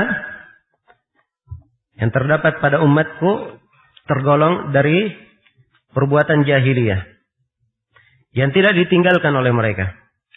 Maksudnya perbuatan ini masih ada yang melakukannya di tengah umat. Yang pertama, membanggakan kebesaran leluhur. Al-fakhru bil ahsab. Yang kedua, mencela keturunan. At-ta'nu fil ansab. Ya. Ini banyak macam ya bentuknya di masa sekarang ini. Seperti ucapan sebagian orang. Ini maaf ya, dia katakan anak jadah misalnya. Ini mencela pada keturunan. Iya. Jelas ya, demikian pula orang yang merubah-rubah nisbat di akhirnya. Ya, kalau misalnya nisbatnya al-fulani, ya disebut fulani. Kemudian dia rubah menjadi al-gharami misalnya. Bermana apa? Orang yang mendapat kesialan. Nah, ini berkaitan dengan nasab ya, jangan dirubah-rubah hal yang seperti itu. Baik. Tidak boleh sembarangan dalam merubah nisbat-nisbat orang. Kemudian wal istisqa bin nujum, mengambil atau menisbatkan turunnya hujan kepada bintang. Dan yang ketiga, yang keempat, wan niyahatu 'alal mayyit. Ya. Meratapi mayit. Untuk meratapi mayit ini ditambah dalam ucapan beliau, perempuan yang meratapi mayit apabila belum bertobat sebelum meninggal akan dibangkitkan pada hari kiamat dengan mengenakan pakaian berlumuran cairan tembaga dan pakaian dari besi yang bercampur dengan penyakit gatal. Ya, nasallallahu alaihi. Nah, ini hadits diriwayatkan oleh Imam Muslim. Baik, di dalam hadits ini diterangkan 4 dosa besar dan semuanya dihitung dari perkara jahiliyah. Iya. Salah satunya adalah apa? Menisbatkan turunnya hujan kepada bintang-bintang itu, pada kedudukan bulan itu. Dan ini dari perkara jahiliyah. Baik, faedah di dalam hadits yang pertama, haramnya menisbatkan turunnya hujan pada bintang-bintang, dan ini dari perkara jahiliyah. Yang kedua, menerangkan bahwa ada perkara jahiliyah yang tidak ditinggalkan oleh manusia. Jadi ini menunjukkan bahwa ada dari perkara jahiliyah tidak ditinggalkan oleh apa? Manusia. Iya. Kita harus waspada darinya. Dan Syekhul Islam Muhammad bin Abdul Wahab, beliau menulis suatu buku yang indah di dalam pembahasan ini. Judulnya Masail Jahiliyah. Masailnya orang-orang jahiliyah. Ya, pembahasan-pembahasan yang merupakan sifat orang jahiliyah. Ya, beliau terangkan pembahasan tersebut agar supaya seorang jangan sampai berbuat sesuatu dari urusan kaum jahiliyah. Ya. Kalau kita perhatikan tulisan-tulisan Syekh rahimahullah, ya tulisannya mengena ya, dan mengobati kejadian-kejadian yang menimpa manusia. Ya, dan inilah orang-orang yang mengadakan islah, perbaikan. Baik. Kemudian yang ketiga, menerangkan bahwa perkara jahiliyah dan perbuatan orang-orang jahiliyah tercela dalam agama. Yang keempat, dari faedah dalam hadits, larangan untuk menyerupai orang-orang jahiliyah. Dan juga di dalam hadits larangan menyombongkan leluhur, karena hal itu termasuk dari perkara jahiliyah. Kemudian di dalam hadits juga terdapat larangan mencelah dan merendahkan nasab orang lain. Dan yang ketujuh, terdapat larangan melakukan niyahah. Ya. Dan Nabi sallallahu alaihi wasallam telah menjelaskan hukum bagi pelaku niyahah ini. Bahwa niyahah adalah dosa yang besar. Baik. Kemudian di dalam hadits ini juga menunjukkan bahwa tobat akan menghapus semua dosa. Meskipun dosa itu adalah dosa apa? Dosa besar. Karena Nabi bersabda, "An-naihatu illam tatub." Seorang yang meratapi mayit kalau dia belum bertobat. Nah, artinya kalau dia tobat dipermasalahkan atau tidak? Tidak dipermasalahkan. Ya, dan ini menunjukkan keutamaan tobatnya. Kemudian yang kesembilan, dalam hadits juga terdapat penjelasan bahwa kadang ada sebagian perkara jahiliyah pada diri seorang muslim, tapi tidak mengharuskan kekafiran pada muslim tersebut. Iya. Harus diketahui ya bahwa jahiliyah itu terbagi dua. Ada jahiliyah mutlaqah dan ada jahiliyah apa? Muqayyadah. Ada jahiliyah mutlak. Jahiliyah mutlak itu tidak ada lagi sekarang. Ya. Jahiliyah mutlak sebelum Nabi diutus. Itu ada. Tapi setelah Nabi diutus tidak lagi. Apalagi Nabi kabarkan akan ada setiap masa yang menampakkan kebenaran. Jadi kalau semuanya dikatakan orang jahiliyah, maka ya, di mana kelompok yang selalu menampakkan kebenaran ini? Jelas ya, karena itu keliru apa yang ditulis oleh sebagian penulis. Ya, Muhammad Qutb, Syed Qutb dan selainnya. Ya. Jahiliyah abad ke-20. Ya, abad 20 semuanya jahiliyah, enggak ada yang kosong. Ya, karena ini memang dibangun di atas pemikiran ya, mereka menganggap bahwa seluruh manusia masyarakat jahiliyah. Lebih daripada itu, Syed Qutb lebih terang-terangan dia kafirkan seluruh apa? Hah? Seluruh manusia. Seluruh mujtama. Ya. Bahwa seluruh masyarakat muslim sudah kafir. Itu bahasanya ya. Bahasa yang mengerikan. Iya. Itu ada di buku-bukunya. Tentang hal tersebut. Nah ini tidak boleh ya. Ini menunjukkan kejahilan. Ya terhadap ketentuan-ketentuan syariat. Iya. Baik. Dan terdapat di dalam hadits bahwa pada diri seorang kadang berkumpul dua perkara. Kebaikan dan apa? Kejelekan. Ya, dan terdapat di dalam hadits bahwa akan ada hari kebangkitan dan hari pembalasan. Akan ada hari kebangkitan dan hari pembalasan. Nah, dan terdapat dalam hadits bahwa ini dari mukjizat Nabi, dari tanda kenabian. Ternyata apa yang beliau kabarkan terjadi. Sisi pendalilan penulis istisqa bin nujum itu ya, dan ini segera jelas. Kemudian setelah itu beliau membawakan hadits Zaid ibn Khalid. Kata beliau, walahuma an Zaid ibn Khalidin annahu qala shalla lana Rasulullah sallallahu alaihi wasallam salat as-subh bil Hudaybiyah ala ithri sama'in kanat min al-lail. Falamma sarafa aqbala 'ala an-nas. Faqala hal tadruna madha qala rabbukum? Qalu Allah wa rasuluhu a'lam. Qala asbaha min ibadi mu'minun bi wa kafir. Wa amma man qala mutirna bi fadlillahi wa rahmatihi fadhalika mu'minun bi wa kafirun bil kawkab. Wa amma man qala mutirna bi na'i kada wa kada فذلك كافر ومؤمن بالكوكب. ولهما من حديث ابن عباس معناه وفيه قال بعضهم لقد صدق نوء كذا وكذا فأنزل الله هذه الآيات فلا أقسم بمواقع النجوم إلى قوله تكذبون. Kata beliau diriwayatkan oleh keduanya yaitu Al-Bukhari dan Muslim dari Zaid bin Khalid Al-Juhani radhiyallahu anhu. Rasulullah sallallahu alaihi wasallam bersabda. Nah, beliau berkata Rasulullah sallallahu alaihi wasallam mengimami kami salat subuh di Hudaybiyah. Setelah turun hujan. Ketika usai mengerjakan salat, beliau menghadap kepada manusia seraya berkata. Iya. Jadi ini menunjukkan ya bahwa imam kalau selesai salat kemana imamnya? Hah? Kemana imamnya kalau selesai salat? Menghadap ke makmum. Ya, dan disebutkan ya riwayat bagaimana Nabi berbalik dengan wajahnya, kadang beliau serong sedikit. Ya, dan kadang sahabat terangkan beliau berbaliknya, dia lihat dari sebelah kanannya beliau berbalik. Ini menunjukkan bahwa apa? Siapa yang sholat sebagai imam, dia tidak duduk di tempatnya, tapi bergeser, berputar. Iya. Walaupun masih di tempat itu, tapi dia berputar. Jelas ya?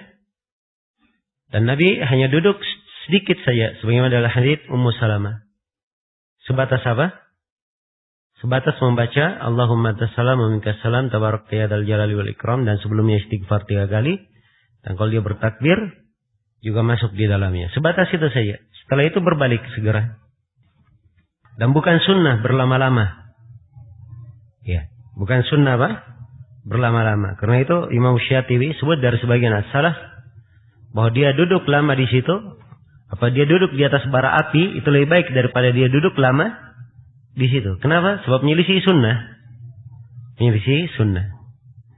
Nah, dan ini di sini saya ingin sebutkan ya kekeliruan orang yang memahami di sini. Ada orang yang baca ucapan Imam Syatibi, ya, bahwa orang yang duduk di tempat dia sholat seperti duduk di atas bara api, dia sangka tidak boleh duduk di situ. Jadi begitu selesai sholat langsung pergi tinggalkan tempat duduknya. Ya duduk kemana kek? Di belakang masjid, di samping masjid. Hah? Nah, ini pemahaman yang aneh ya. Pemahaman yang aneh. Terus terang saya sendiri belum pernah melihat kecuali di Indonesia saja. Ada sebagian orang yang melakukannya. Dan ini pemahaman yang keliru. Ya. Karena kalau dikompromikan hadits-hadits Ummu Salamah jelas sekali bahwa insaraf di situ bukan artinya insaraf pergi, tapi insaraf artinya berbalik. Ini harus paham bahasa Arab pada seluruh kemungkinannya, kemudian harus paham riwayat-riwayat supaya tidak dipertentangkan antara hadits Nabi sallallahu alaihi wasallam. Jelas ya? Iya. Nah, ini sudah saya pernah ingatkan pada sebagian orang yang saya bilang tadi itu berpemahaman aneh itu. Ya. Cuman ya mereka menganggap seperti itu pemahaman. Ya, pemahamannya sendiri. Ya, sudah saya tidak mau ribut-ribut. Ya, saya sudah nasihati. Tapi ada suatu kesempatan. Suatu hari ada kesempatan saya hafal nas yang ada di buku Imam Syatibi itu. Kemudian saya tanya ke Syekh Shalal Fauzan. Sebenarnya Syekh Imam Syatibi bilang begini, saya bacakan nasnya. Ada yang pahami kalau selepas sholat dia berdiri, dia tinggalkan tempat sholatnya, dia kemana? Ya. Kita bilang ini jahil. Ya. Dan kerusakan pemahamannya karena dia baca buku sendirian, tidak ada gurunya yang menuntun. Dan beliau berkata, kadang ada orang, beliau kasih contoh ya, ada orang-orang yang apa? Yang mati terbunuh karena apa? Karena baca buku sendirian. Beliau kasih kisah ada orang baca hadits. Ya. Haditsnya di Sahih Muslim ya. Nabi bersabda al-habbatus sauda syifa'ul likulli da' illa al-maut. Habbatus sauda adalah obat segala penyakit kecuali apa? Kematian. Orang ini karena dia baca buku sendirian, di bukunya bukan tertulis al-habbatus sauda, ada titiknya 2, baknya. Jadi terbaca al-hayyatus sauda. Ya, artinya akhirnya berubah. Ular hitam adalah obat untuk segala penyakit. Ya, kalau yang pertama tadi apa? Habbatus sauda? Hah? Jintan hitam. Ya, habbatus sauda ya, semua orang tahu ya. Tapi ini karena cetakan bukunya titiknya 2, dia bacanya apa? Al-hayyatus sauda, ular hitam. Akhirnya dia pergi tangkap ular hitam.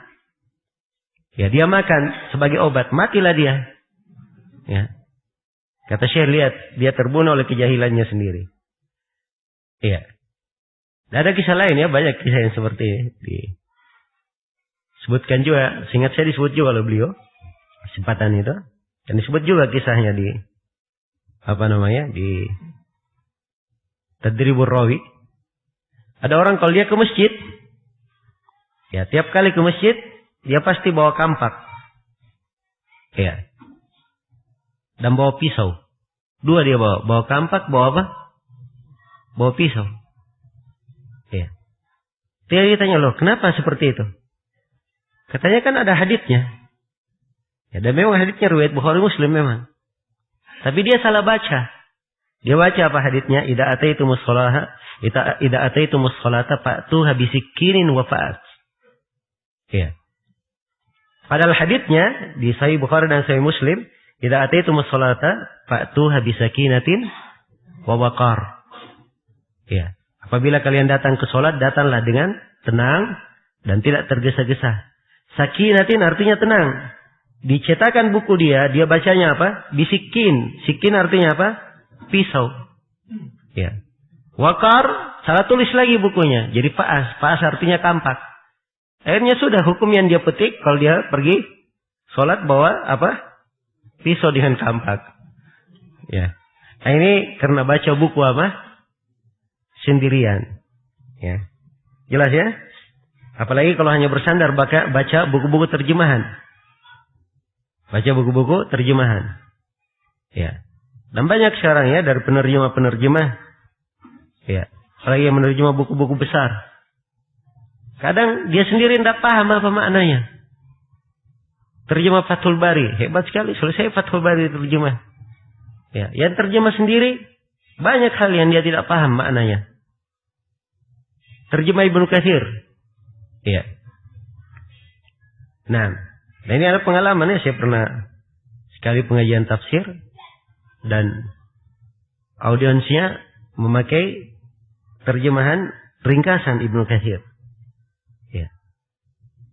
Saya baca bahasa Arabnya. Saya pegang juga terjemahannya. Ya tampak sekali penerjemahan tidak paham apa yang diucapkan oleh Ibnu Katsir. Ibnu Katsir bilang A, dia bilang B. Ya. Ya kalau bersandar seperti ini bagaimana caranya? Padahal terjemahnya dibesar-besarkan lagi. Jangan satu orang, tapi dikoreksi oleh banyak tokoh. Di depannya. Hidayat Nur Wahid, Yazid Jawas, fulan. Tapi isinya kayak begitu modelnya. Jelas ya? Maka hal-hal yang seperti ini hendaknya diperhatikan. Ya, dan bukan artinya saya larang untuk membaca buku-buku terjemahan. Tapi cari orang-orang yang menerjemah, terpercaya. Ya, baik keyakinannya, baik akidahnya. Supaya diketahui bahwa penerjemahannya itu lurus. Iya. Dan sumber-sumber pengambilan ilmunya benar. Iya. Ini seperti kitab Tauhid ini yang kita terjemah dari Syekh Shalal Fauzan. Ini semua nama rawi, nama-nama kota yang ada dalam masalah mengharokatinya, kita rujuk ke buku-buku yang menerangkan tentang nama rawi dan apa? Nama kota supaya tidak salah harokat. Al-Burqani dibaca Al-Burqani atau Al-Barqani. Nah, itu ada cara mengeceknya. Jangan asal membaca saja seenaknya. Oh, saya cocoknya Burqani. Ya, padahal di Al-Ansab tidak ada dobat kecuali dengan di fathah Al-Barqani. Maka itu yang ditetapkan. Buana nama tempat diperiksa ke asalnya. Buana dengan di dhamma ba-nya. Nah, ini ditentukan ya karena itu tidak sembarangan. Demikian pula di dalam mengartikan sebuah kalimat. Satu kalimat kadang mengandung multi makna. Ya di sini repot kadang di dalam penerjemahan. Maka ini dari hal-hal yang saya perlu ingatkan. Bahwa ini ada kedetailan-kedetailan di dalam ilmu. Iya. Baik. Dan ini sisi banyak orang yang lalai darinya. Ya. Banyak orang yang lalai darinya. Semoga Allah Subhanahu wa Ta'ala yang menjaga kita dari kekeliruan-kekeliruan dalam hal-hal yang seperti itu. Ya, sebab maksud dari ilmu adalah mendekatkannya. Dan ini ya selalu saya ingatkan bahwa seorang penuntut ilmu harusnya berkembang. Ya. Jangan sudah ngaji 4 tahun, 10 tahun, bahasa Arab aja belum paham. Ya. Jelas ya, harusnya kalau dia sudah ngaji 4 tahun, itu harusnya sudah lincah bahasa Arabnya. Jelas ya, sudah lama belajarnya. Apalagi di Mahat ini kita ada program. Ya. Bahasa Arab, sebulan bisa baca kitab Gundul. Sebulan. Bisa baca kitab Gundul. Dan ini alhamdulillah sudah berjalan beberapa kali dan alhamdulillah manfaatnya juga terlihat. Jelas ya? Sudah ada kemampuan membaca. Walaupun baca lancar dan paham segala seluk-beluknya ini tentunya perlu ya waktu di dalam belajar. Tapi paling tidak ada perkembangan. Ada perkembangan. Ya. Dan kalau tidak berkembang seperti ini repot. Nanti ada ribut-ribut, ada masalah-masalah. Akhirnya bingung. Tapi kalau dia ngerti bahasa Arab, ngerti ini, itu akan menjaga dirinya sendiri. Dia sendiri bisa melihat, bisa menilai, ya bisa berpikir. Ya, jelas ya? Dia inilah seorang penuntut ilmu. Baik. Kemudian di sini dikatakan, ya. Jadi ketika usai mengerjakan sholat, beliau menghadap kepada manusia. Lalu Rasulullah bertanya, hal tadruna mada qala rabbukum? Apakah kalian mengetahui apa yang Rabb kalian firmankan? Iya. Apa yang Rabb kalian firmankan? Mereka menjawab, Allah dan Rasulnya lebih mengetahui. Maka beliau bersabda, qala asbaha min ibadi mu'minun bi wa kafir. Pada pagi ini di antara hamba-hambaku ada yang beriman kepadaku, tapi ada pula yang kafir. Fa amma man qala mutirna bi fadlillahi wa rahmatihi fadzalika mu'minun bi wa kafirun bil kawkab. Wa amma man qala mutirna bi nau'i kada wa kada fadzalika kafirun bi wa mu'minun bil kawkab. Adapun orang yang mengatakan hujan telah diturunkan kepada kita berkat karunia dan rahmat Allah, dia adalah orang yang beriman kepadaku dan telah kafir kepada bintang-bintang. Adapun orang yang mengatakan hujan telah diturunkan kepada kita karena bintang ini dan itu, maka dia telah kafir terhadapku dan beriman kepada bintang-bintang. Kemudian kata beliau diriwayatkan juga oleh keduanya dari hadits Ibnu Abbas semana dengan hadits tersebut. Di dalam hadits Ibnu Abbas disebutkan sebagian di antara mereka berkata, sungguh telah benar bintang ini dan itu. Maka Allah menurunkan ayat ini. Maka aku bersumpah dengan tempat-tempat peredaran bintang sehingga firman-Nya dan mereka mendustakan Allah. Maksudnya ayat ya, dilanjutkan ayat dari ayat 75 sampai ayat 82. Iya, fala uqsimu bimawaqi'un nujum. Ya, sungguh aku bersumpah dengan tempat-tempat peredaran bintang-bintang itu. Wa innahu laqasamun law ta'lamuna 'azim. Sesungguhnya itu adalah sumpah yang agung. Sumpah yang sangat besar, andai kata kalian mengetahuinya. Apa sumpah itu?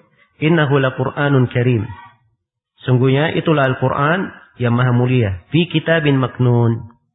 Dalam kitab yang maknun. La yamassuhu illal mutahharun. Tidak yang menyentuhnya kecuali orang yang disucikan, yaitu para malaikat. Kecuali yang disucikan.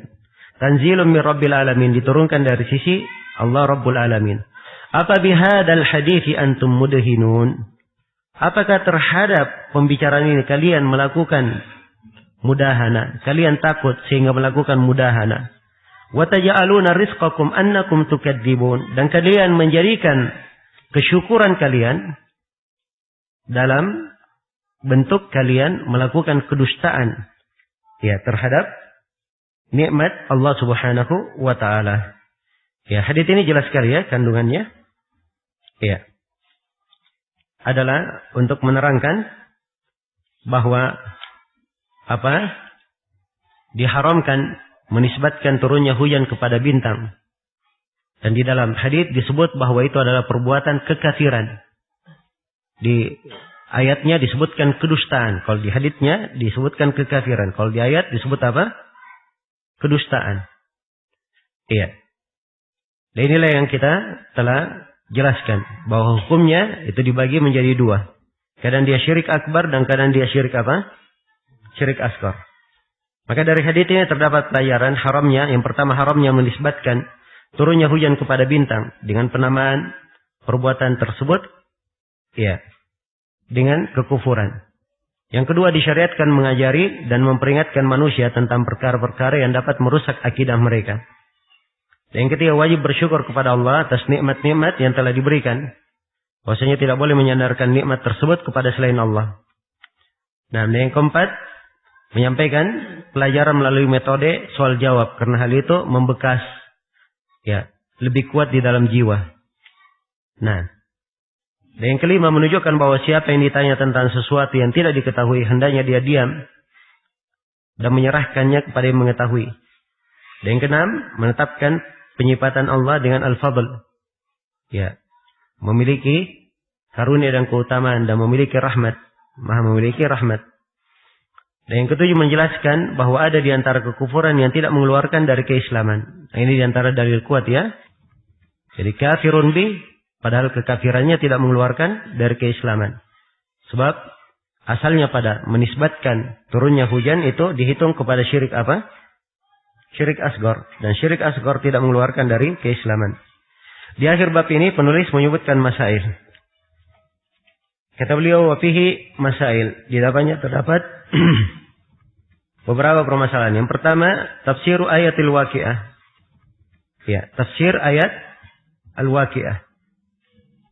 Baik, setelah kita tafsirkan ya, mana dari ayat bahwa orang yang membalas nikmat Allah harusnya dia syukuri nikmat itu. Dia balas dengan kedustaan. Ini yang dicela. Dan di antara nikmat Allah adalah apa? Adalah turunnya hujan. Dan nikmat ini tidak boleh dibalas dengan kedustaan, mengatakan bahwa itu dinisbatkan kepada hujan. Kemudian yang kedua, dzikrul arba'ah allati min amril jahiliyah. Penyebutan 4 perkara yang tergolong sebagai perbuatan jahiliyah. Yang ketiga, dzikrul kufri fi ba'dihha. Penyebutan kekafiran pada sebagiannya. Yaitu al-istisqa bin nujum. Ini disebut sebagai kekafirannya pada sebagiannya. Nah, dan sebagian yang lainnya juga disebut dengan kekufuran. Yaitu at-ta'an fil ansab wa niyahatu 'alal mayyit. Ya, di hadits yang lainnya, itnatani fi ummati itnatani fin nasi huma bihim kufrun. At-ta'an fin nasabi wa niyahatu 'alal mayyit. Ada 2 perkara pada manusia itu dihitung kekafiran. Mencela nasab dan meratapi orang yang meninggal. Ar-rabi'a anna minal kufri ma la yukhriju minal millah. Bahwa di antara jenis kekufuran ada yang tidak mengeluarkan dari keislaman. Dan ini jelas ya. Kemudian yang kelima, qauluhu asbaha min ibadi mu'minun bi wa kafir bisababi nuzulin ni'mah. Di antara dalilnya bahwa firman Allah pada hadits qudsi pagi ini, di antara hamba-hambaku ada yang beriman kepadaku tapi ada yang kafir. Ini disebabkan turunnya nikmat hujan. Nah, baik. Ini penting untuk diperhatikan ya, bahwa ada yang mukmin, ada yang kafir karena turunnya nikmat hujan. Ya. Maka secara umum bahwa menyikapi nikmat ada yang bersyukur, ada yang kufur. Demikian pula di dalam pembahasan menisbatkan turunnya hujan kepada bintang ini. Kemudian yang keenam, at-tafattum lil imani fi hadzal mawdi'. Perlu memahami pemahaman mendalam tentang iman khusus dalam tempat ini. Mu'minun bi, beriman kepadaku. Apa maknanya? Perlu diperhatikan. Mana keimanan ya di tempat ini, bahwa seorang beriman itu artinya dia nisbatkan turunnya hujan kepada keutamaan dan rahmat Allah. Kemudian yang ketujuh, at-tafattun lil kufri fi hadzal mawdi'. Ya. Pemahaman yang mendalam tentang kufur dalam tempat ini. Kemudian yang kedelapan, at-tafattul liqaulihi laqad sadaqa nau'u kada wa kada. Yang ketujuh, baik. Yang kedelapan, memahami dengan mendalam kekufuran pada ucapan salah seorang dari mereka, telah benar bintang ini dan bintang itu. Nah, ini kalimat telah benar bintang ini bintang itu. Ini kan pembenaran bahwa benar hujan itu dinisbatkan kepada bintang tersebut. Baik. Kemudian yang ke berapa? Yang ke-9, ikhrajul alim lil muta'allimil mas'alah bil istifhami anha liqaulihi atadruna madza qala rabbukum. Metode pengajaran kepada orang yang tidak mengerti masalah. Ya, di mana seorang alim melontarkan suatu pertanyaan sebagaimana sabda beliau, "Tahukah kalian firman Rabb kalian pada malam ini?" Dan yang ke-10, wa'idun naihah. Ancaman terhadap perempuan yang meratapi orang yang meninggal. Baik, ini sekira jelas ya. Selesai. InsyaAllah ta'ala bab selanjutnya kita lanjutkan pada pertemuan sesi berikutnya. Subhanakallahumma wa bihamdik asyhadu an la ilaha illa anta astaghfiruka wa atubu ilaik walhamdulillahi rabbil alamin.